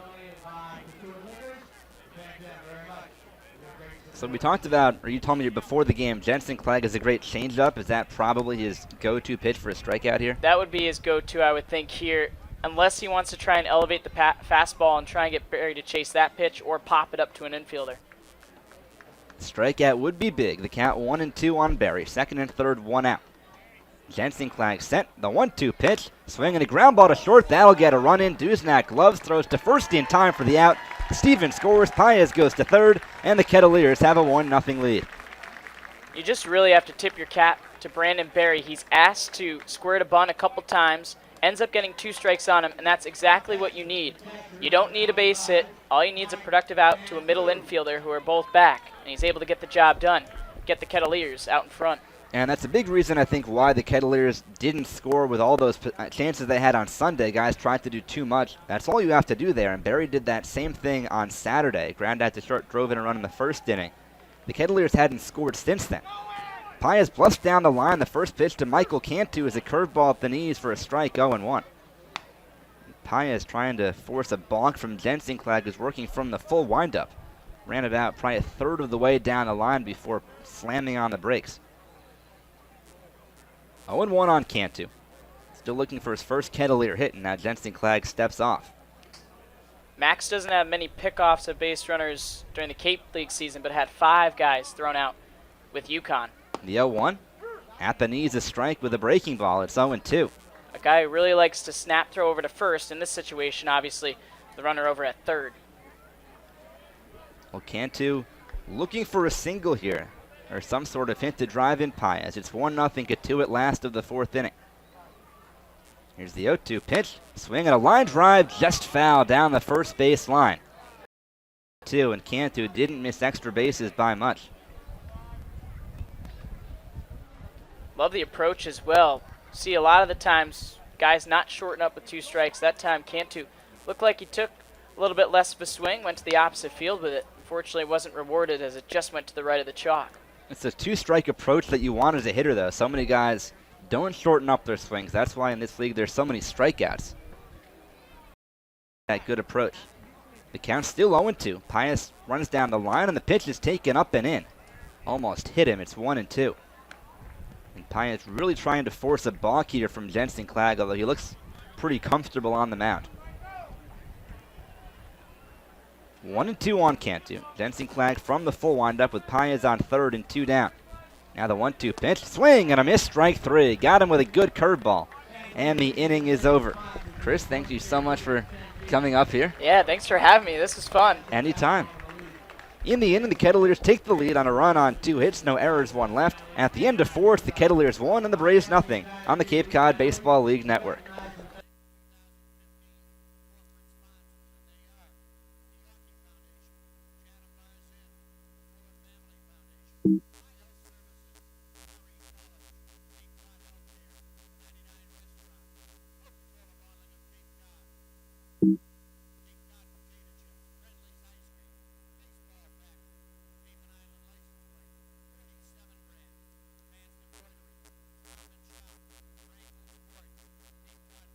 Celebrating over a quarter century on Cape Cod, iHealth Services is proud to be a major sponsor of Cape Cod Baseball League again this year.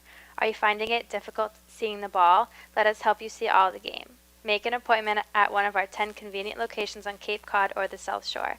iHealth Services, we are here for you.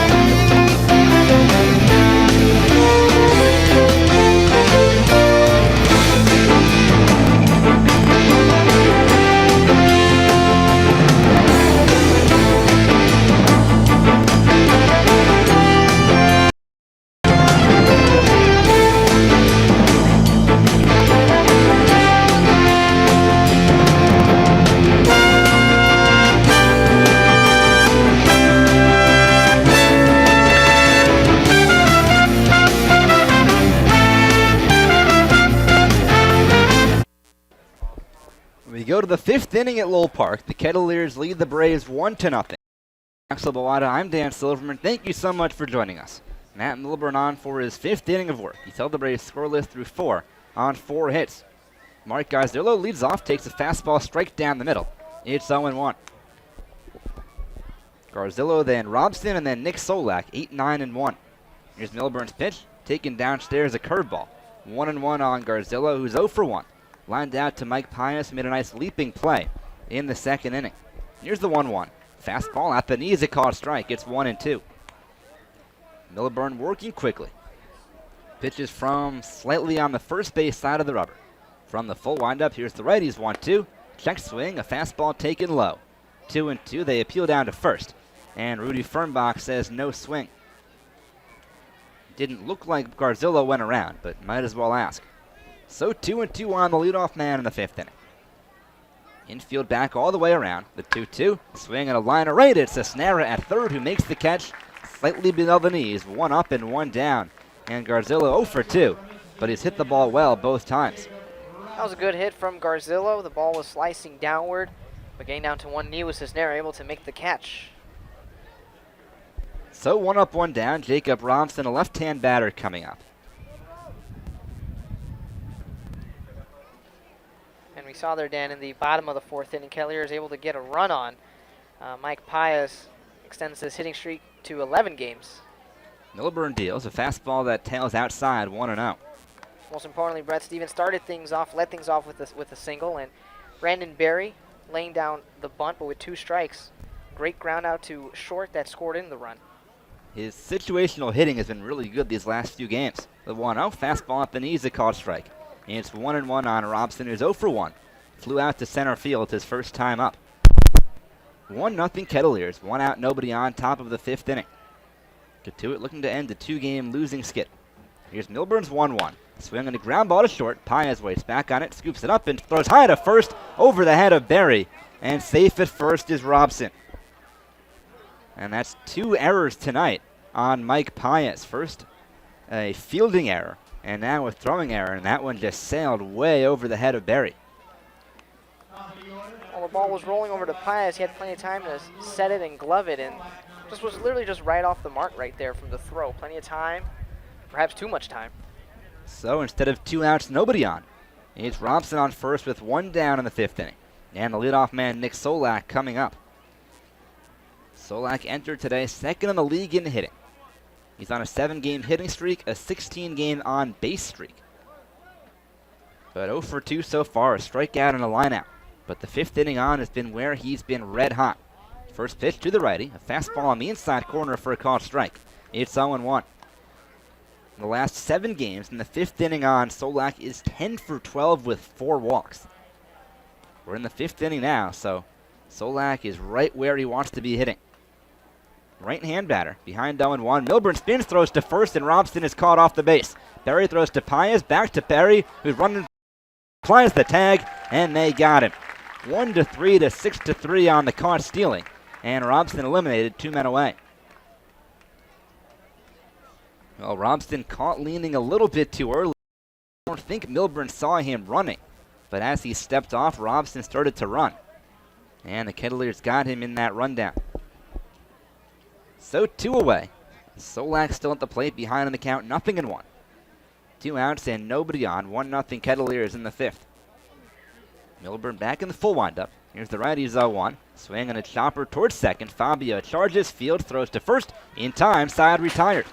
In the inning, no runs, no hits, an error, and nobody left. Halfway through at Lowell Park, it's the Kettleers 0 on the Cape Cod Baseball League Network. Learning at Curry College extends beyond the classroom and is embedded in all that they do. Curry prepares students to engage in successful careers in active citizenship and perspective. Explore 22 undergraduate majors and over 65 minors and concentrations online at curry.edu.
back at Lowell Park, 1-0 Cotuit last of the 5th inning, and now joined by a couple of Kettleers pitchers, Austin Sexton and John Woodcock. And John, I know you love doing play-by-play, so I don't want to take any thunder away from you here. Hey, no worries. You got it for this first batter. Ross Grosvenor leads things off, takes a fastball down and away, 1-0. Grosvenor, a big right-hand batter, but he's struggled 0 for 8 so far with Cotuit with 5 Ks. Here's the 1-0. He swings and lines one towards second. One hop knocked down by Solak. He recovers and throws to first in time, 1 away. Yeah, that's going to be hard to follow up, but now we got number 15, Cole Fabio, stepping to the plate. We got a little bit of a size difference here, as Cole stands about 5'3", 145, but he's looking to do some damage up there.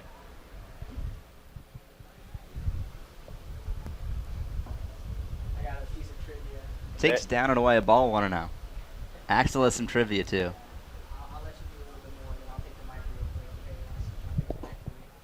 Go ahead, John. Fastball missed low. It's 2-0.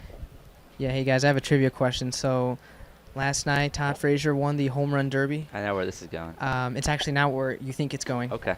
Ball 3 to Fabio.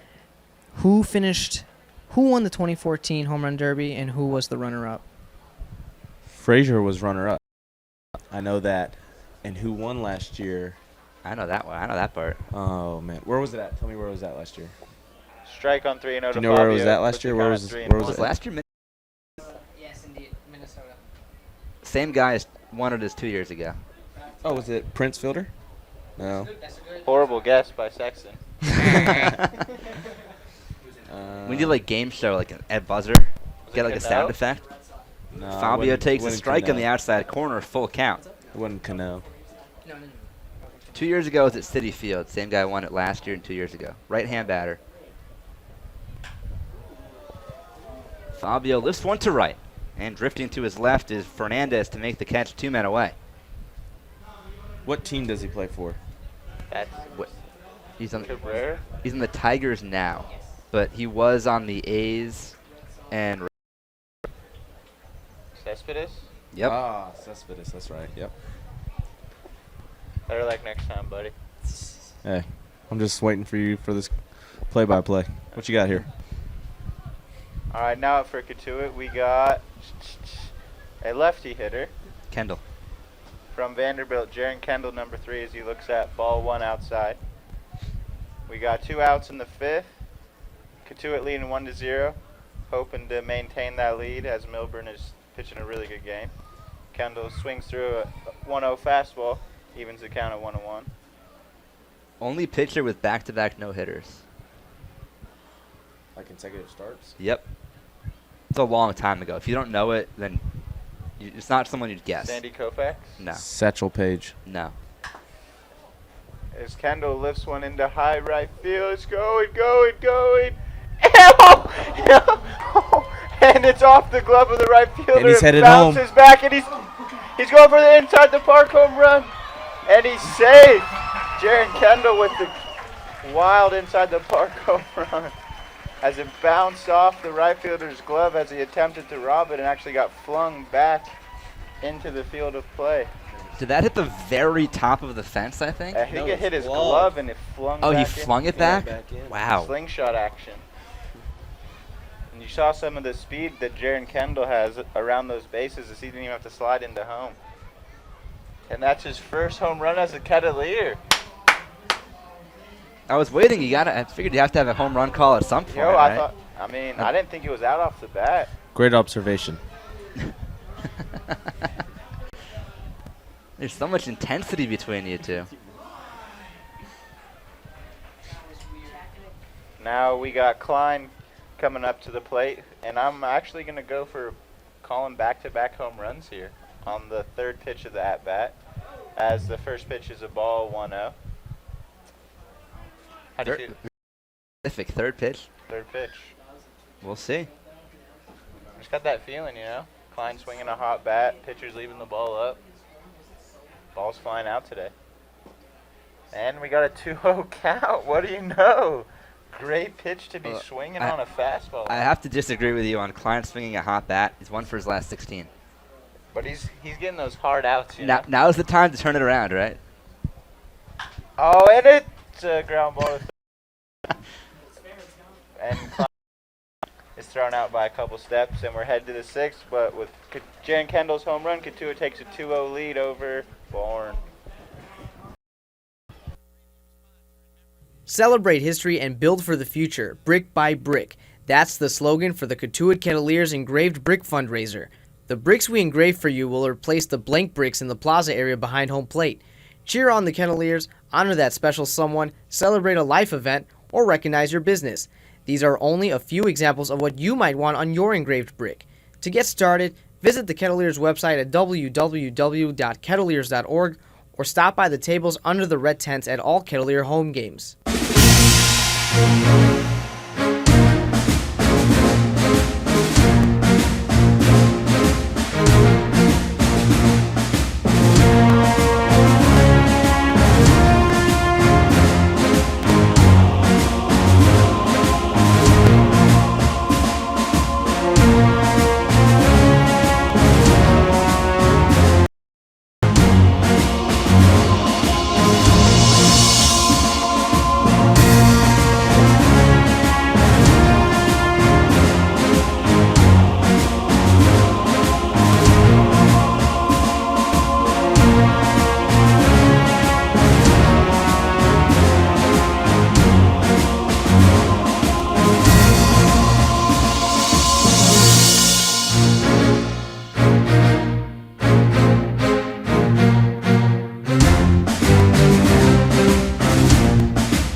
Sixth inning at Lowell Park, 2-0 Kettleers. Austin Sexton and John Woodcock joining me now in the booth. And Milburn's back on the mound to try to finish his sixth inning of work as he's pitched a very good game. First pitch is a breaking ball in there for strike one. You know, Milburn's looked at kind of the father figure on the pitching staff. So why is that? I mean, we're about to celebrate his 26th or 27th birthday coming up, I think. 28. Yeah, he has a couple kids that are coming out to watch his next start, so we're looking forward to that. His 0-2 pitch is low, puts the count at 1-2. And Austin, I know you're upset with an earned run you got the other day. Yeah, man. I mean, I think it's just an earned run, buddy. Didn't even know about it till talked to my dad after the game. The 1-2 breaking balls the next day and hit up the middle, base hit. Found out I had an earned run. But, you know, that's okay. That's part of the game. Did they score when you were pitching? Yeah, they did. It sounds like an earned run, though. It really usually that is, but in cases where there's an error made and the guy scores from second on an errant throw to first base. Sounds like an unearned run there. Yeah. Well, they gave it a hit as well. There was a guy on third, so he was scoring, but if it was just a throwing error from to reach, it would have been unearned, which is what it should have been. We're appealing it, so. Yeah. Good news. We'll hey, see. But if we'll it doesn't work out, it's all good. Yeah. Could learn from the best pitcher in the Cape up here, right? Yeah, Matthew Milburn on the mound for Cotuit, one of the best pitchers in the whole Cape League right now. Ryan Bolt takes outside the count 1-0 on the lefty. You guys see what Mitchell Jordan's done for Orleans? Yeah, it's 40 innings, no runs, right? I thought it was 33. Has he I have started no since idea. then? I know he's got a 0 ERA, which is definitely pretty impressive. Who's this? Pitcher for Orleans from Mitchell Jordan. Seton Hall, I think. How many innings? I'm not sure. 33 innings. Wow, that's really I think it's 40. 6 starts, no earned runs. Throw to first, gets away from Berry. Down the right field line, He's gonna get Duznak to to third. second. Yep. On his way to third. No throw from Klein and right as no outs runner on third for Bourne has them in business. It's never good, John. Never good. No outs. But let's see if Milburn can work his magic and get out of it. Third error of the game on the Kettleers. We'll see if it's Milburn's on a Milburn very or Berry. mature pitcher, too. He never seems to lose his cool up there. Well, he's 28 years old. 26, turning 27, I think. Oh, is that right? I think so. How'd that come about? You know, he's just he just watches over us very well and is very responsible. Makes sure we're all doing the right things. Doesn't want any of us wasting our childhood years away. You know. That's good. I know King's a bit of a relaxed guy, a jokester sometimes it seems like, so I can't let him. King's When he comes up here, he just seems really relaxed, I guess. I don't know how much of a jokester. He's a very strategical human. Yeah, it's very. If that's a way to put it. How so?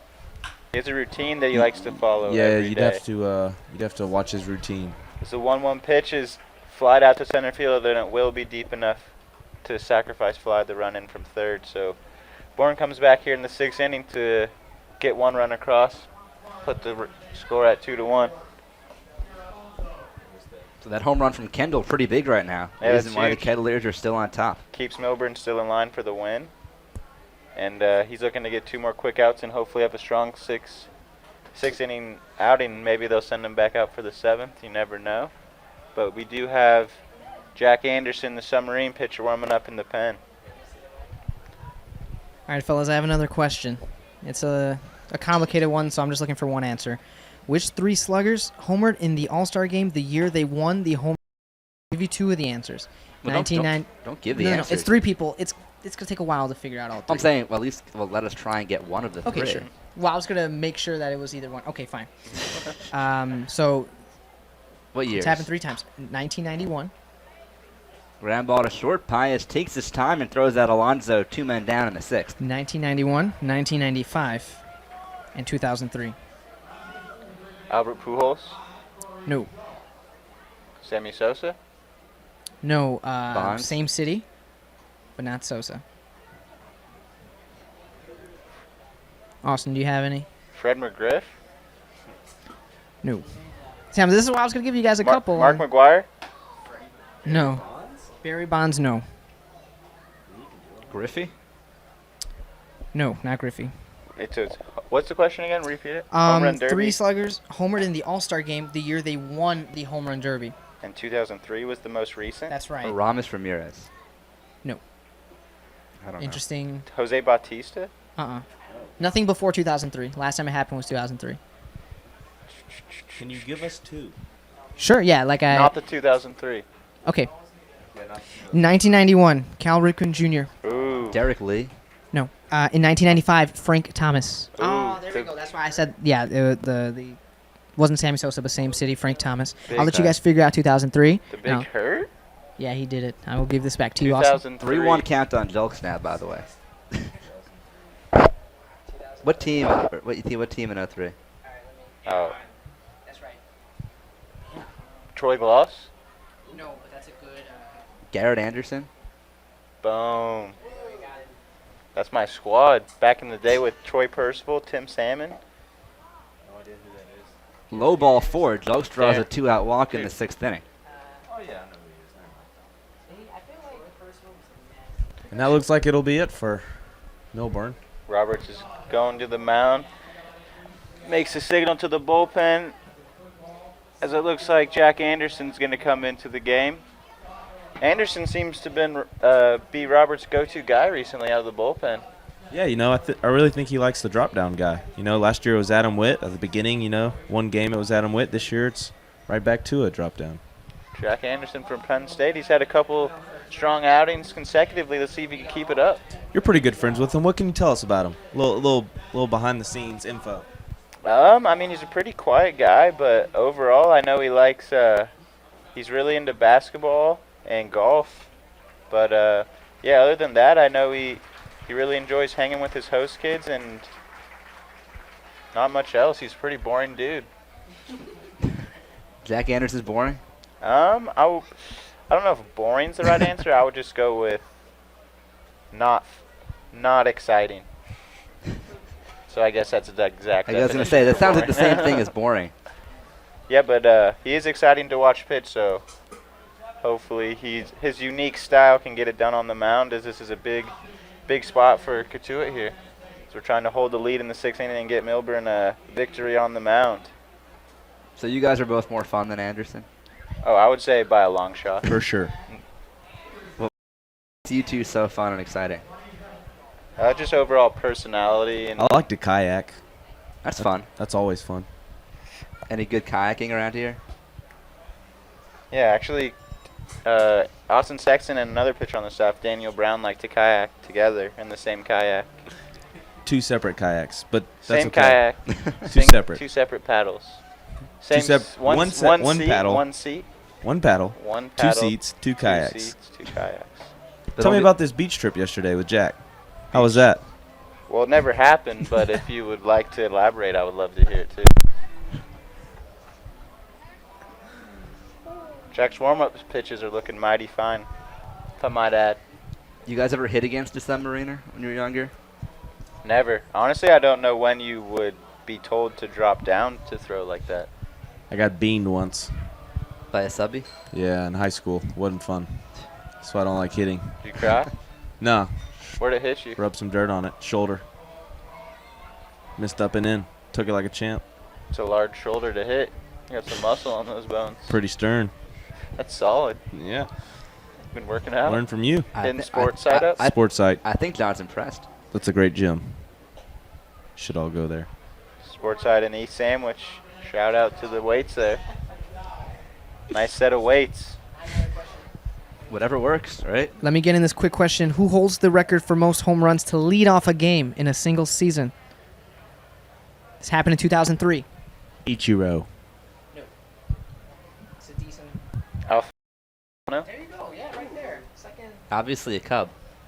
Or That a was Wal- by accident. I just went to a website that generates them. Oh, are you a Chicago fan? Yeah, I'm a Cubs fan. So you were pumped the Blackhawks won the Stanley Cup? Yeah, of course. Dynasty, 3 and 6 years. There you go. Runner goes Doug Stafe at second after a short and hop throw from Cantu. Now the tying run just 180 feet away with 2 men down in the 6th inning. But it was a strike on the pitch, so 0-1 count to the hitter. As Jack hopes to get this third out and stop that run from scoring. So if he gets this last out, less boring.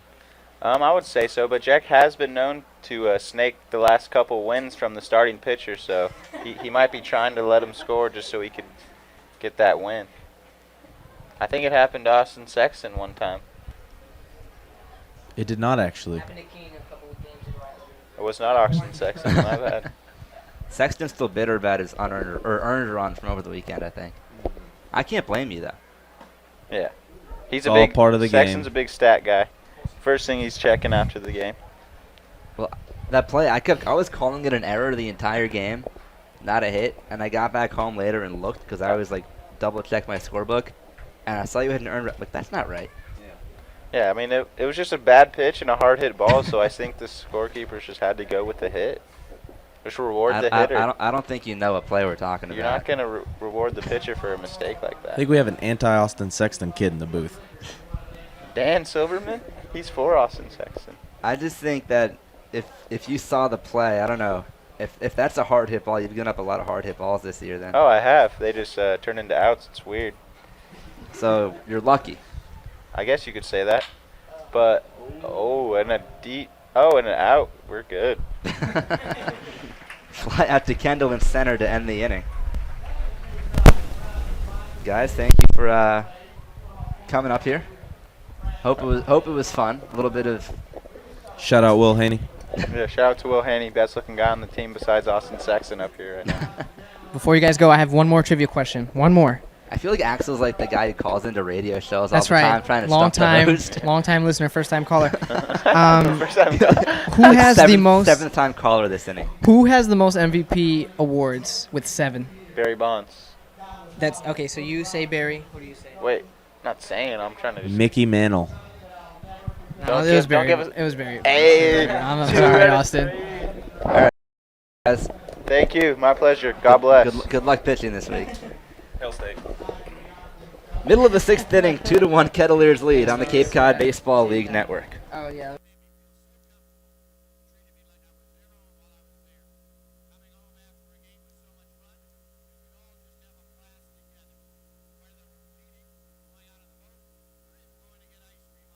Get a unique insider's view of the most prestigious amateur baseball league in the nation through the Cape Cod Baseball League's official social media accounts.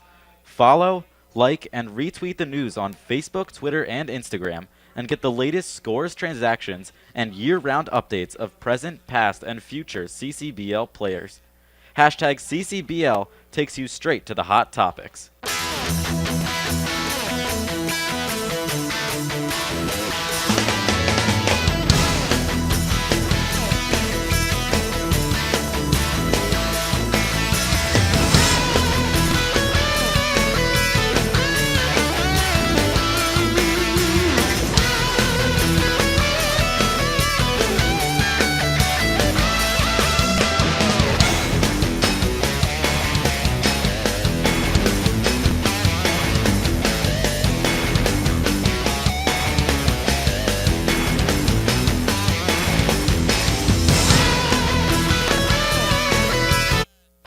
6-0 at Lowell Park. 2-1, Cotuit on top. 3-4-5, due up against ready Nick Jensen-Clag. Brett Stevens batter, and he takes the outside corner for a strike. It's 0-1. Certainly an interesting inning, wasn't it, Axel, with Austin and John? Indeed it was, Dan. The 0-1 is looped in the air towards left center. Coming on and now drifting back is the left fielder Robson. And he's got it, one away in the last of the 6th inning. I figured yesterday's trivia was a bit difficult, so I thought I'd make it a little bit easier, but I think I made it too easy. Yeah, maybe a little bit. It's always fun. My question was way too tough. Oh, certainly was. You know what? I don't want to give them, lollipop questions or whatever. Of course not. No, understandable. 1 up, 1 down. The right-hand batting Mike Paez comes up. Jensen-Clag deals and he rips one down. And slicing over and diving in to make the catch is Robson. A beautiful play to take away an extra base hit from Mike Paez. And there are 2 men down in the inning. That was a heck of a play by Jacob Robson. Paez continues to hit the ball hard, but robbed there of extra bases by the left fielder. So 2 up, 2 down, and Tim Cisnera coming up. A very quick start to this last of the 6th inning. Cotuit's up 2-1. Looking to knock off the Braves for the 4th time in 5 tries this season. Cisnera a lefty. The righty deals a breaking ball taken belt high for a strike. It's 0-1. Cisnera 0 for 1. He's flat out. Also had a sacrifice bunt that led to the Kettleers' first run in the 4th inning. Jaron Kendall homered in the 5th. Bourne got one back this inning. The pitch sails upstairs, a curveball. It's 1-1 on Tim Cisnera with Brandon Berry waiting on deck. And we saw back in the 4th inning, Tim Cisnera lay down a beautiful bunt. He takes a changed up strike on the outside corner. It's now 1-2. That advanced Brett Stevens to third, and Brandon Berry finished the job off with a ground ball to short, and that's how the Kettleers scored their first run of the ball game. So 1-2 on Cisnera. Jensen-Clag fires home, and he dribbles one foul back behind home plate. Got a piece of a curveball. The count remains 1 ball and 2 strikes. The outfield straightaway against the left-hand batter from Oregon. Cisnera once again playing third base today. It's pretty much where we're used to seeing him at this point. And now he calls for time at the plate. Jensen-Clag taking a bit too long for his liking. The infield back all the way around. Julks at third, plays a couple of steps off the line. The 1-2 pitch in the dirt with a changeup. It's 2-2. We play in the bottom of the 6th inning at Lowell Park. Clears on top of the Braves 2-1. 1 run in the 4th and 1 in the 5th for Cotuit. The Braves cut the lead to 1 with 1 this top of the 6th inning. The 2-2 taken off the outside corner, a slider. The count runs full on Tim Cisnera. There is action in the Braves bullpen as Jensen-Clag fires at 3-2. Swing and a miss, strike 3. Got him with a fastball away. It's a 1-2-3 6th inning for Nick Jensen-Clag. Nothing across. We go to the 7th. The Kettleers 2 and the Braves 1 on the Cape Cod Baseball League Network. The Kettleers and Cotuit Athletic Association welcome Spencer Hallett Plumbing and Heating as a premium sponsor and member of the exclusive Kettleers Club in 2015. This family-owned business has been providing heating and plumbing services to businesses and homeowners on Cape Cod for over 100 years. It's what you'd call local, as Spencer is a 4th-generation member of the business and 12th-generation Cape Codder. If you're looking for quality plumbing and heating work, call Spencer Hallett at 508-428-6080 or visit their website at hallettplumbing.com.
6 full. The Kettleers lead the Bourne Braves 2-1 on the Cape Cod Baseball League Network. 7, 8, 9 hitters due up for the Braves. Vince Fernandez, Mike Garzillo, and Jacob Robson. But first, the left batting, Vince Fernandez. Jack Anderson back out. Looking for his first pitch. Submarine pitcher throws 71 mile an hour. Breaking ball. Outside corner. A slider. And the count is 0-1. Fernandez today 1 for 2. A base hit. Grounded out to second in the fourth. Anderson. He deals. Breaking ball. Hit foul along the first base line. Count is now no balls, 2 strikes to Vince Fernandez, the right fielder. So the Kettleers scored a run on a ground out from Brandon Berry that scored in Brett Stevens, and an inside the park home run from Jaron Kendall. It was this man right here, Fernandez, who gloved the ball and hit the fence and ricocheted the ball back into play. And no slide necessary from Kendall as he snagged the inside of the park home run standing. John Woodcock was on the call. 0-2 to Fernandez. Fastball outside corner misses for a ball and dropped by Haney. Home plate umpire Rick Antonio gives Haney a new ball that he throws over to Anderson. Count is now 1-2. It was John Woodcock and Austin Sexton up in the booth for about an inning. John Woodcock, the only pitcher so far this year that has done play-by-play. The rest have shied away from it. 1-2 to Fernandez. Swing and a miss. 72 miles an hour inside. First batter retired in the top of the 7th.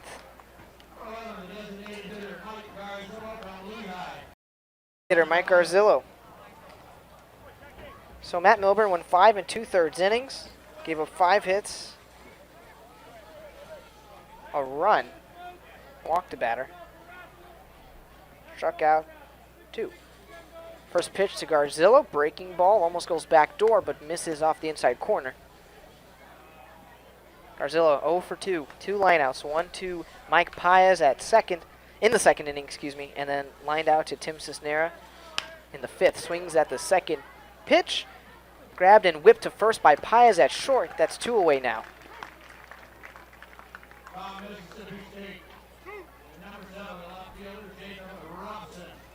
So Jack Anderson, first 3 batters he faces, he retires. And that's now 2 down in the top of the 7th. Face off against Jake Robson.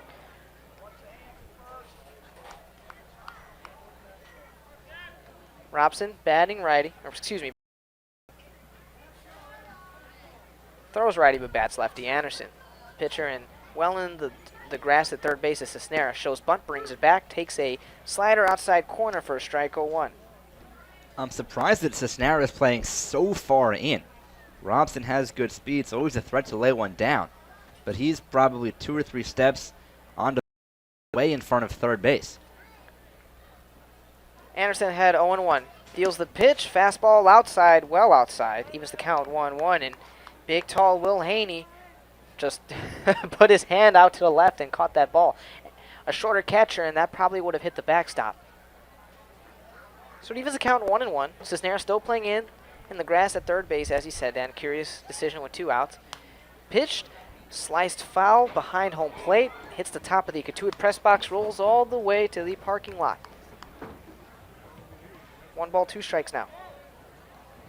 So Robson coming into this game, hitting .316, flew out in the 3rd and reached first via an error by Mike Paez in the 5th. And he was the second out in a 1-3-6-3 double play. Or caught stealing, excuse me. Swings at that pitch, liner, left center, falls for a base hit, rolling all the way near the wall. Kendall can't grab it. Going to second is Robson, a double. And he's staying at second. Very strange sequence of events there after the ball was lined. Kendall couldn't scoop it out as he was running toward the fence. Threw it to Paez at short, the cutoff, and he couldn't grab it. And it was just rolling into the infield dirt. And safe at second is Robson with a double.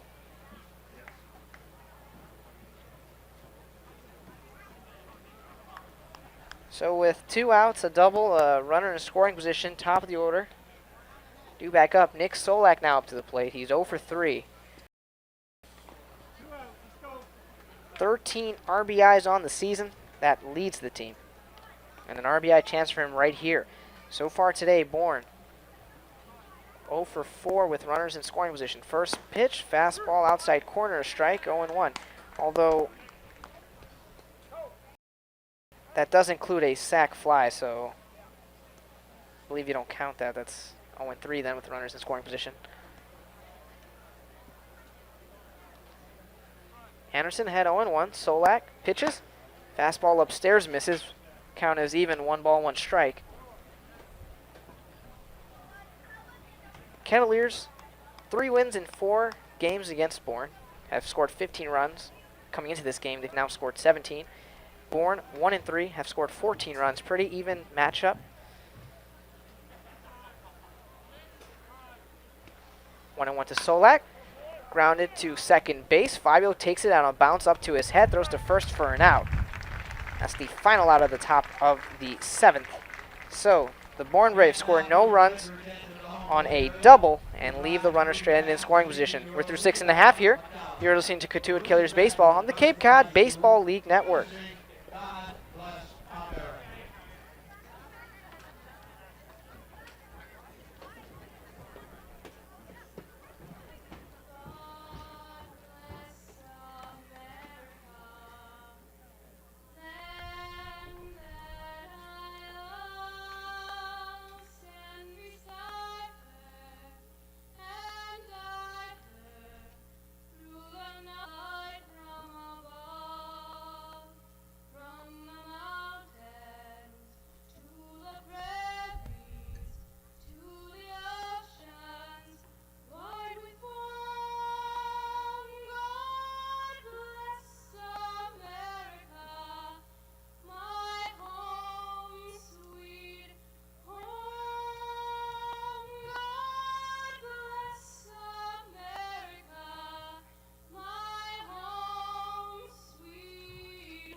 Follow like, retweet the news on Facebook, Twitter, and Instagram.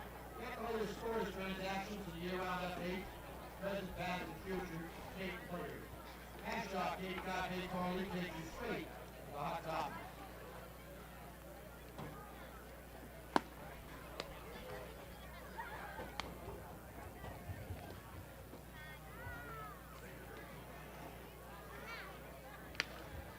Now pitching for Bourne, number 25, Brian Baker from North Florida. Baker, number 25, now pitching for the Bourne Braves.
Bottom of the 7th, Kettleers Braves 2-1 at Lowell Park, and The 6, 7, 8 hitters due up for the Kettleers, and new pitcher on the mound for the Braves. That's Brian Baker, wearing number 25.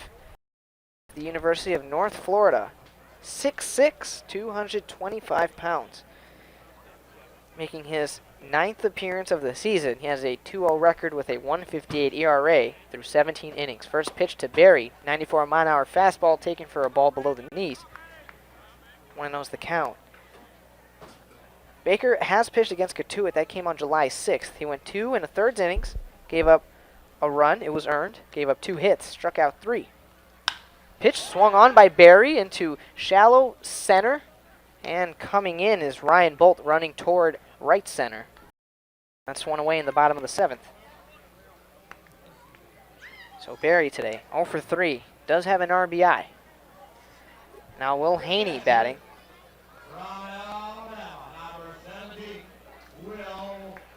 Came in as a defensive replacement for Michael Cantu. That was in the 7th inning. That was in the top of the 7th inning. So Haney going to get his first hit of the ball game. Batting just 145.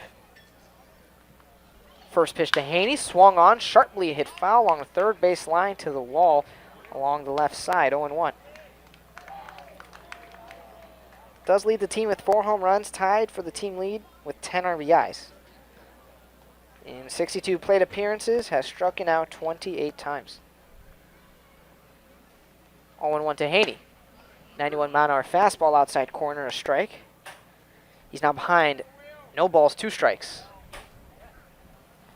He steps out of the box, steps back in, and moves the bat around, has it over his right shoulder. Baker deals the 0-2.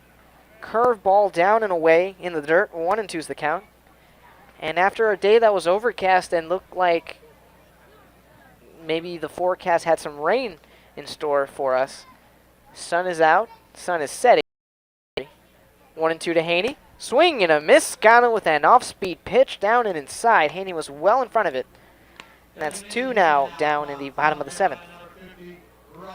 So the sun is starting to set, but it's just above the trees, so pretty much all the field except for right field and right center are draped in shadow. Nice, cool day. Well, a warm day, I should say, relative to how it's been the last few days. Ross Grosvenor out to the plate, takes a breaking ball down and away for a called ball, excuse me. Warm, was a bit muggy, but has turned out to be a beautiful evening and quite the day for some baseball. Baker deals a 1-0 to Grosvenor, 92 miles an hour, outside corner, a strike, evens the count. Ross Grosvenor today, 0 for 2. A strikeout and a ground out to second. He is 0 for 9 as a Kettleer. Swing and a miss, 91-mile-an-hour fastball away and low. He has struggled in his first 4 games as a Kettleer. He's a big bat, 6'5", 250. Baker deals the 1-2. Fastball taken inside off the corner, evens the count 2-2. And this is the first time for Grosvenor that an at-bat so far this game has gotten past a ball and 2 strikes. Baker fires. Curveball in the dirt. Full count now for Ross Grosvenor. He fell behind, but fell behind early with a couple strikes, but now the count is full and he has a chance here to get on base with a ball. Baker deals the 3-2. Swung on, lifted to left field. Getting under it is Robson. He's coming in now, running a bit toward the line. And he squeezes it for the final out of the 7th inning. So 1-2-3 inning for Brian Baker. We're through 7 full. The Kettleers lead the Bourne Braves 2-1 on the Cape Cod Baseball League Network. Celebrate history and build for the future, brick by brick. That's the slogan for the Cotuit Kettleers engraved brick fundraiser. The bricks we engrave for you will replace the blank bricks in the plaza area behind home plate. Cheer on the Kettleers, honor that special someone, celebrate a life event, or recognize your business. These are only a few examples of what you might want on your engraved brick. To get started, visit www.kettleers.org or stop by the tables under the red tents at all Kettleer home games.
of the 8th inning here at Lowell Park. Kettleers lead the Bourne Braves 2-1 on the Cape Cod Baseball League Network. Axel Boada on the call.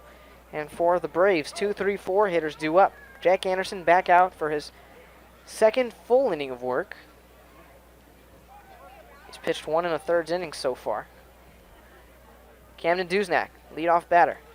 Deals the pitch, showing bunt and bringing it back is Duznak. 82-mile-an-hour fastball off the inside corner of ball. Duznak 1 for 3 today with a run scored. Kettleers defensively have struggled. 3 errors on the day, yet they have the lead. 1-0 to Duznak. Nubbed foul behind the backstop with a slow, short chopper. And Tim Cisnera playing well in along third base. He's in the infield grass. And he is maybe 5 feet off the third base line. 1-1 to Duznak. Swung up the middle of the infield. Grabbing it is Fabio on one knee. Gets up, throws it to first for the out. And just like that, Camden Duznak retired. Ryan Bolt now up to the plate. He's had an interesting stat line after flying out to left field in the first. He reached first on an error in the fourth, and he had a sac fly to center in the sixth. So some interesting numbers for him today. He also, against Cotuit, in the first inning of that ball game on Friday, had a double that hit off the right field fence. First pitch to Bolt, slider taken outside for a strike, 0-1. And it hit, I don't mean it hit the fence, it literally hit the top of the fence. He had a double, was 6 inches away from clearing it and being a home run, and that proved costly as the Bourne Braves fell 4-3. And Bolt, a single up the middle of the infield. That's his first hit of the ball day, that's his first hit of the ball game. And the second time he's reached base.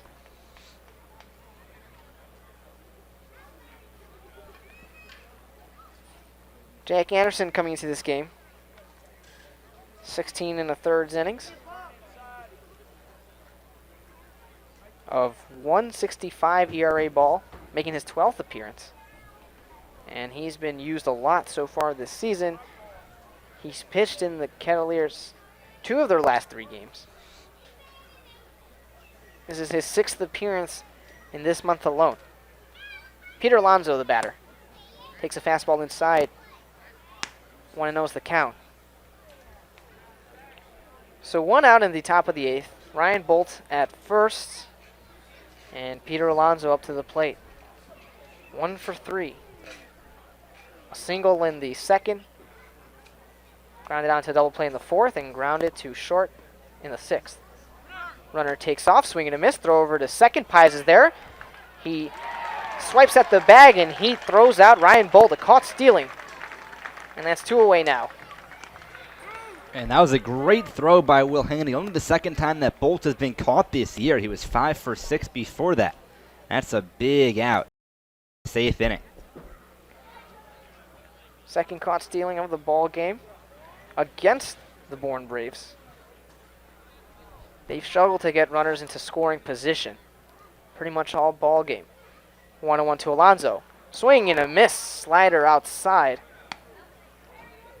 And he falls behind 1-2, and that was a really good slider from Jack Anderson. Looked like a really hittable pitch, but then broke away from the zone. The righty in the set. Deals the 1-2. Alonso swinging a miss, another slider away. And that ends the inning. So the Braves unable to score a run on a hit. No one on base, and the Kettleers catch Ryan Bolt stealing. We're through 7.5. It's stretch time. Here at Lowell Park, the Kettleers lead 2-1 on the Cape Cod Baseball League Network.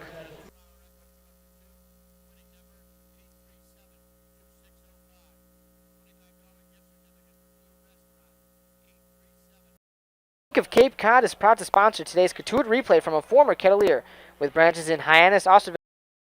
Rediscover local banking with Bank of Cape Cod. Mike Yastrzemski from 2010 and 2011 has this replay. Those were some of the best summers of my life, having such great house parents, such great teammates, and such a first-class organization. I couldn't have asked for much more, being able to keep in touch with all of the players on those teams and Coach Roberts. Believe it or not, I still text with Coach Roberts and we even talk on the phone. That level of competitiveness that exists on the Cape, you're really playing for the town you live in, all the people there and all your teammates. It's a terrific experience that you never forget. It's just something I do over and over again if I had the chance to. Mike Yastrzemski with his Cotuit replay at the Bank of Cape Cod with branches in Hyannis, Osterville, and Falmouth.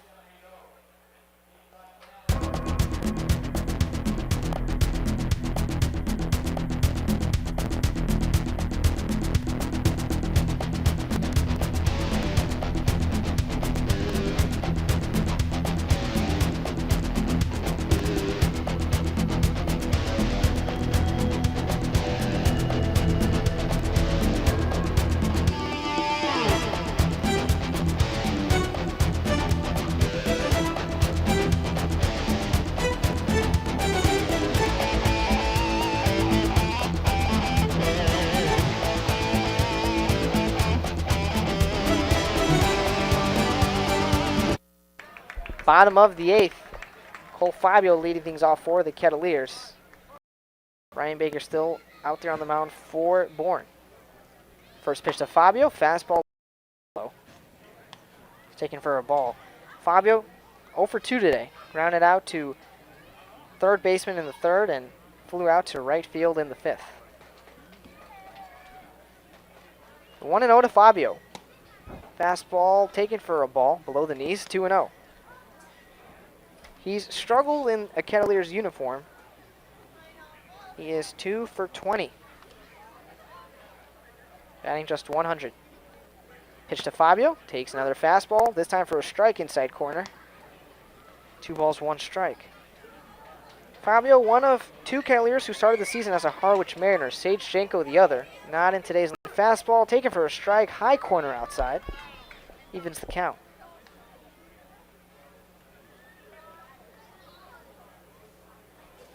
So the Kettleers, after scoring just 1 run in their last 2 games, they scored 2 runs today, but if the game were to end right now, they'd score the win. 2-2 to Fabio.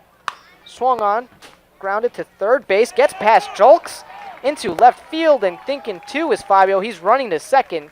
Certainly that'll be an error on Corey Julks. But the Kettleers have a runner in scoring position. Nothing too fancy about that ground ball chopper to third. It bounced about waist level and legs, but he had his glove out. Maybe he just missed his glove.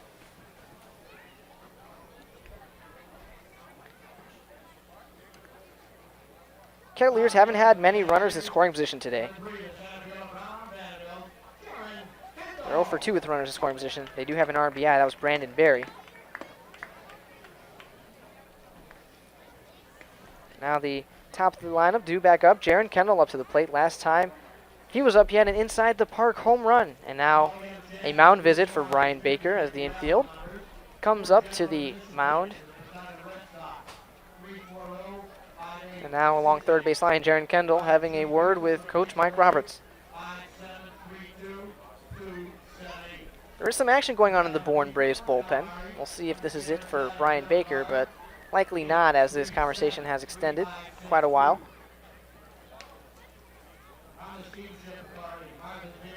And it appears everyone's going back to their positions in the infield, that Brian Baker will stay in, and indeed he will. Now Jaron Kendall having a word with Jack Klein next to the Cotuit dugout. That conference is over. Jaron Kendall walking back to the plate. He's had a good ball game, 2 for 3.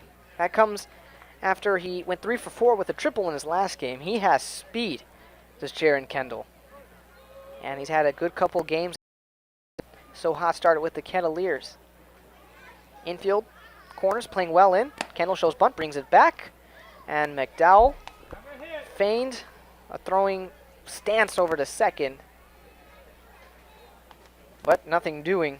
And that was also a ball, a fastball. That was high to Kendall. So the corner's playing in, and the first baseman, Peter Alonso, he's in the grass. Showing bunt again is Kendall. Bunts it in front of home plate. Grabbing it is Baker. Throws to first for the out. But the sack bunt laid down beautifully. Cole Fabio now is on third.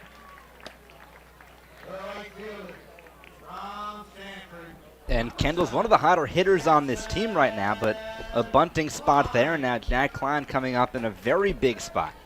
Has a chance to bring in a big insurance run with a productive out.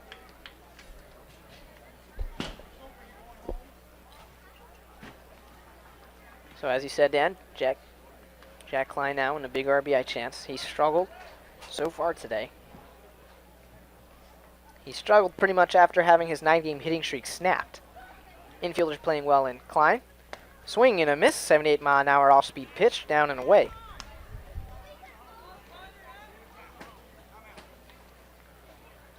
Klein coming into this game hitting an even 300, but he's 0 for 3 today, so that's dipped below 300. And we can tell by the way he's been running too, still not 100% with that left foot. Hit into a double play his second time up and really didn't get down the line fast at all. Nowhere near the speed we're used to watching him run at. So there was a little mound visit between Max McDowell and Brian Baker. McDowell now back behind home plate. Infield still playing well in. Jack Klein doesn't have to do anything fancy with this ball. The outfielders seem to be playing normal depth. Oh, when a Klein shows bunt, drags along the first base line, grabbing the first baseman, flip to home, not in time, throw to first, hits Klein. And another run scores. Cole Fabio scores 3-1. And even on that play, Klein on a good throw down to first by McDowell, he's out by a couple of steps. The throw happened to hit him, but he's not moving well at all. Not a good sign for the Kettleers. It's been over a week now, and that foot's nowhere near where Klein would like it to be. And now on top of that, it's got drilled in the back with a throw from McDowell, who has a good arm. So that brings up Brett Stevens, Jack Klein at first.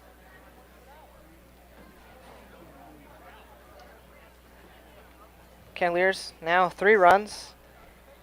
I might count 4 hits. On the scoreboard it says they have 5. Well, they gave Fabio a double. They gave Fabio a double. Which I could understand maybe an infield single and then an error on Julks, but the ground ball went right by him. It's not a double. It wouldn't have been an easy play, but if Julks fields it cleanly and throws to first, probably an out. And still nothing so far on that Jack Klein play. Brett Stevens, batting lefty, up to the plate. Baker, pickoff attempt, sliding back is Klein, and he barely had a lead off, so that slide was really not a slide. He moved like 2 inches, more of a plop. But regardless, he's safe at first. Baker keeping an eye on him at first, the righty is. Deals first pitch to Stevens. Swing and a miss, a looping, breaking ball, curveball, inside corner. Stevens falls behind 0-1.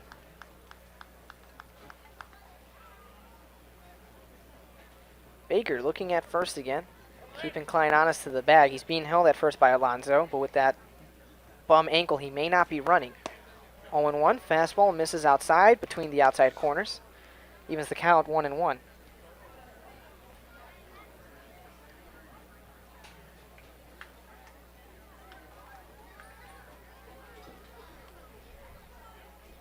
One count, 1 out here in the bottom of the 8th. The pitch, Stevens swings and chops it foul out of play along the first base line. Hits this tent here along the first base line right next to the third base grandstand. Snagged by a fan. Nice bare hand play. Nice bare hand play. Assisted a bit by that ball hitting off the top of the tent, which they're breaking down as we speak.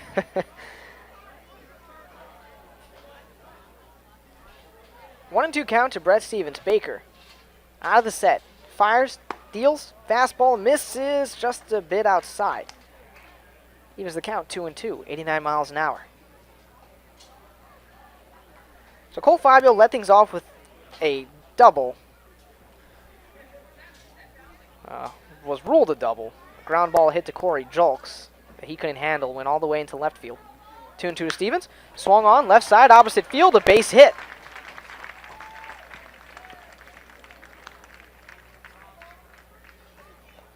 And It's been a weird inning, too, as far as how you score this, because Fabio had that ground ball to third that could be an error, maybe an infield single. They gave him a double. And then even the sacrifice bunt for Klein, on a good throw to first, he's probably out.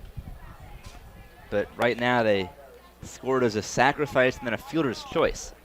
But really could have given McDowell an error for the throw that hit him in the back because if it's on target. Klein's out by probably a step or two. Mike Pius now up to the plate. Fastball upstairs and away for a ball, 1-0. And on that bunt laid down by Jack Klein, Peter Alonso came up and scooped it in front of home plate. Tossed it in the ball in his glove to the catcher, Max McDowell. Wasn't in time. Pius, left side, grabbed backhand by Duzak, throws to third for the out. And Camden Duznak, good way to retire. Jack Klein, who was running the third. Runner still on first and second, but that was a pretty hard hit ground ball deep in the hole there at the shortstop position by Pius. Backhand gloved by Duznak, and with his momentum carrying him toward the line, he whipped it to third. And a smart play there by Duznak because that would have been a tough out at second and even tougher out at first. But already his momentum taking him in the direction of third and got the easy out on Klein, who is not running well. Tim Cisnera now up to the plate. Lefty batter takes a fastball off the corner. 1-0.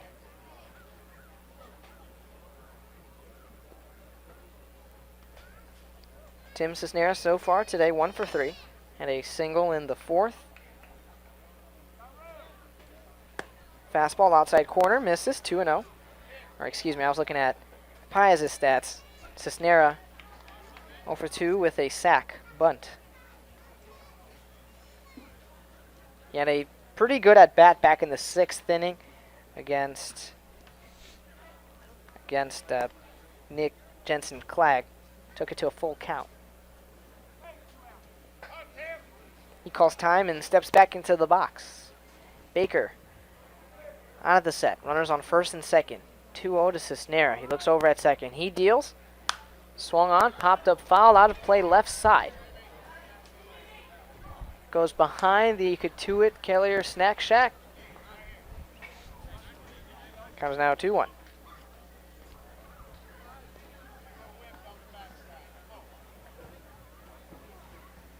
Baker in a bit of a jam here. Facing his 6th batter of the inning. 2-1 Cisnera. Fastball taken for a strike away. Evens the count 2-2.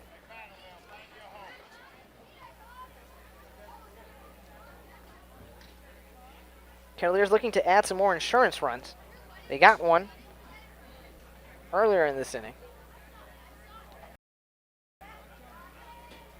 2-2 pitch. Swing and a miss. And off-speed pitch away in the dirt. Cisnera chased it. That was in the dirt, so McDowell grabbed it and tagged him out. Everyone's walking back to the dugouts. So the Kettleers get a run on 2 hits and leave two runners, stranded on base. We're through 8 full. They lead 3-1 on the Cape Cod Baseball League Network. Do you want or need some Cotuit Kettleers apparel and memorabilia? Well, there's one place to get everything you need. The Kettleers store at Lowell Park, open during all Kettleers home games. We sell hats, t-shirts, sweatshirts, keychains, baseballs, jackets, and everything else you could possibly need. So be sure to stop by and purchase all your Cotuit Kettleers merchandise at the Kettleers store at Lowell Park. And while you're at it, stop by the Kettleers Kitchen when visiting Lowell Park for the best food in the Cape League. Enjoy clam chowder, chili, nachos, hot dogs, popcorn, sausages, pizza, turkey wraps, ice cream, candy, and more. For the best food in the Cape League, stop by the Kettleers Kitchen.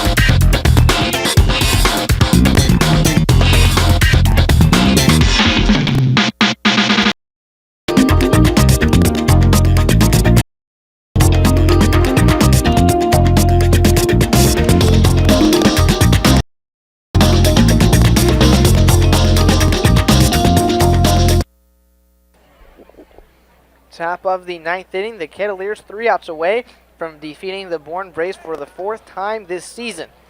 They're up ahead 3-1. 5-6-7 hitters coming up for the Braves. Corey Julks leading things off, the third baseman. Jack Anderson back out for yet another full inning of work. Off-speed pitch down and away, misses. Falls behind, 1-0.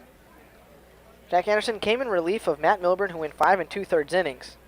Anderson so far 2 1/3.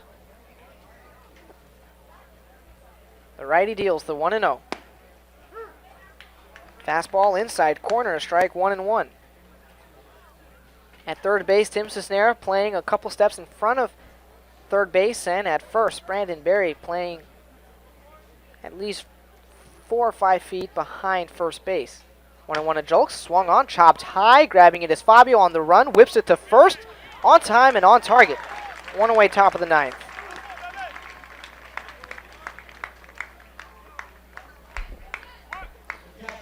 And pretty nice play. That was a very chopper hit by Corey Julks. Fabio not waiting on it, deciding to rush it, caught it at a good angle and able to whip it across his body and shoulder. Throw was error, rolls to the fence along third base. McDowell will stay at first. And yet another error. That's the 4th error of the ball game against the Kettleers. And 3 of them on ground balls, 2 fielding, 1 throwing. And then a throwing error on a pickoff attempt earlier this game. And that'll be all for Jack Anderson. And Justin Dunn, the closer, will come on and try and close things out here in the 9th inning. So Dunn coming out of the bullpen. Jack Anderson's line is still open. Today, though, he's pitched 2 2/3 innings. And Kettleers still just 2 outs away from getting out of the game with a victory. But Jack Anderson jogging back to the dugout, getting an ovation, some high fives in the dugout. And we will head to a quick commercial break as Justin Dunn takes some warm-up pitches. You are listening to Cotuit Kettleers Baseball on the Cape Cod Baseball League Network.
Top of the 9th inning. And a pitching change. Justin Dunn now in relief of Jack Anderson, and a defensive change for the Kettleers. Now at third base is Brody Weiss, and up at the plate is a new hitter as well, a pinch hitter for the Braves. That's Brian Servin. Dunn deals first pitch to Servin. Fouled back as 75-mile-an-hour breaking ball. So Servin in this game, pinch hitting for Vince Fernandez.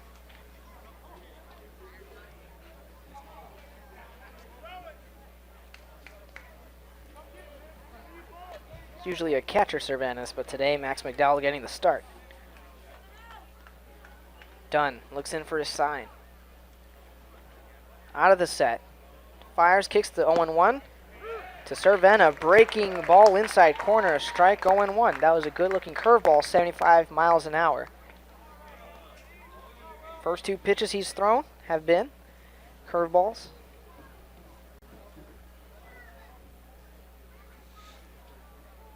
Dunn, the 0-2. Swing and a miss, comes back with 93 mile an hour heat away. And that's 2 outs now in the top of the 9th. And simply just overpowered serving right there. Hard to catch up to that heat, especially after getting that good hook. And just literally blew it right by him. And now another pinch hitter. Reed Humphreys, who has the most power on this team. Reed Humphreys wearing number 17 from Mississippi State. He's batting .204 on the season. 3 home runs leads the team, 6 RBIs. And he represents the tying run. Dunn, not even looking at first. Picks his sign. Deals first pitch to Humphreys. Fastball inside, a ball. 1-0, and almost clipped Reed Humphreys. So he steps out of the box, steps back in, a righty hitter. Weiss playing even with he's playing in front of the bag at third, but he's literally right on top of that third base line. No doubles defense here, no surprise with the tying run at home plate in the 9th inning. 1-0 to Humphreys. An off-speed pitch misses upstairs, 82 miles an hour. 2 balls, no strikes.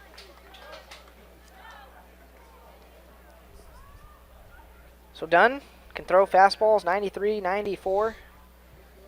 Come back with a changeup. That's around 82, 83, and then a curveball that can hit 75. 2-0 to Humphreys. Curveball taken upstairs for a ball. And there was a lot of break on that one. Looked like it might have gone back door and clipped the high inside corner, but it doesn't. And now the question, 3-0, does Humphreys have the green light? I would guess yes. He's up there, a power hitter to try and tie this game up. But we'll see. Dunn deals. Fastball taken inside a ball. 4-pitch walk for Reed Humphreys. Runners on first and second.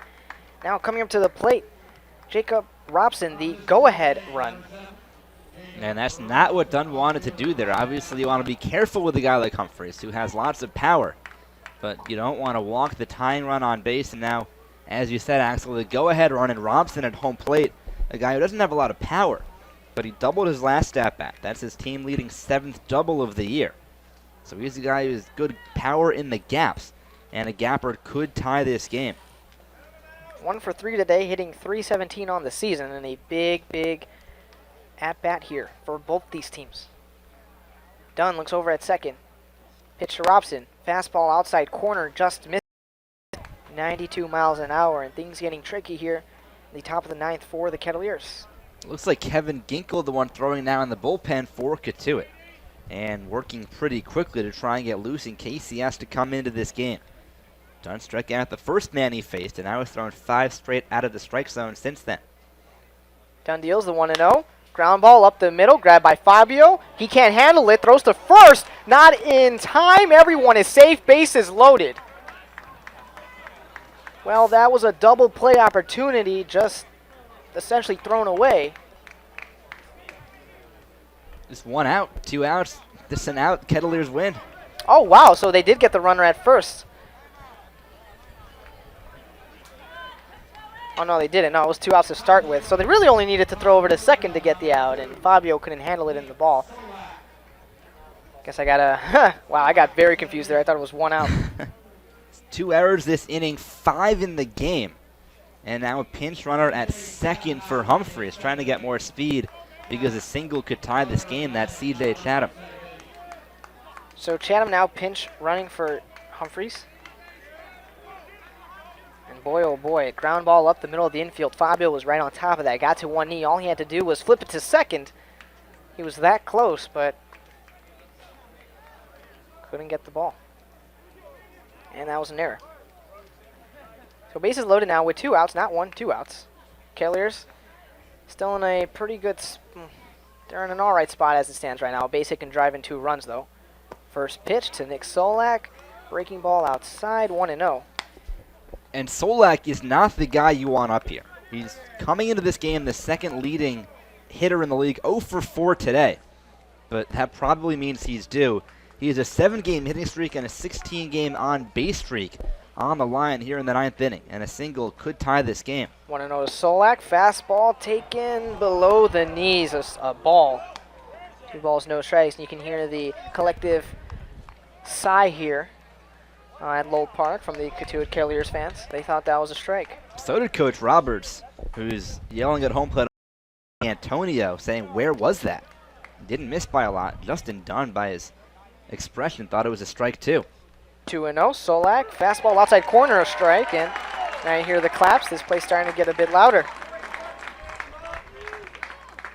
Almost a sarcastic applause there from the crowd after they thought that 1-0 pitch was a strike too. But that 2-0 had a lot more plate and a little more height to it also. 2-1 to the righty Nick Solak. Dunn fires. An off-speed pitch down and away in the dirt, blocked by Haney. And he's behind 3-1 is Justin Dunn. And the control is just very spotty this inning for Dunn. He's already walked a batter. Now in danger of walking home a run. The Kettleers do lead by 2 though. So a walk wouldn't tie the game. It would move the tying run to 3rd and the go-ahead run to 2nd. 3-1 to Solak. Swung on, right side, slicing toward the line. Coming in is Jack Klein toward the line. He makes the catch. This ball game is over. The Kettleers defeat the Bourne Braves 3-1 at Lowell Park. And things getting a bit interesting in the 9th. Bases loaded with 2 outs. And the Kettleers and Justin Dunn get out of a jam. They improve to 11-18 on the season. Drops Bourne to 12-15 and 2. And the Kettleers now head-to-head. 4-1 against the Bourne Braves. And for the Braves, such a frustrating loss. On Sunday, they lost to Falmouth. The Commodores made 6 errors. Today, they lose to the Kettleers. The Kettleers made 5 errors. So 11 errors by the opponents the last 2 games, and they're 0-2. The situational and clutch hitting just not there. And Nick Solak, their go-to guy, 0 for 5. Ends his 7-game hitting streak and his 16-game on-base streak. Comes to an end as well. And this was a big win. The Kettleers just had to get a W tonight. Especially with Falmouth coming into today on a 4-game winning streak, a couple games in front of Cotuit for that 4th and final playoff spot in the West Division. Needing to keep pace with the Commodores and needing those wins, as you said, Dan. So for the Kettleers, despite their 5 errors on defense, get the 3-1 victory over the Bourne Braves. Matt Milburn, 5 2/3 innings. Jack Anderson, 2 2/3 innings of relief. And Justin Dunn with the save. He pitched 2/3 innings and got the final 2 outs. So the Kettleers win 3-1 against Bourne at Lowell Park. Dan Silverman and I thank you for listening to our broadcast tonight, and we hope to see you again soon. Have a good night.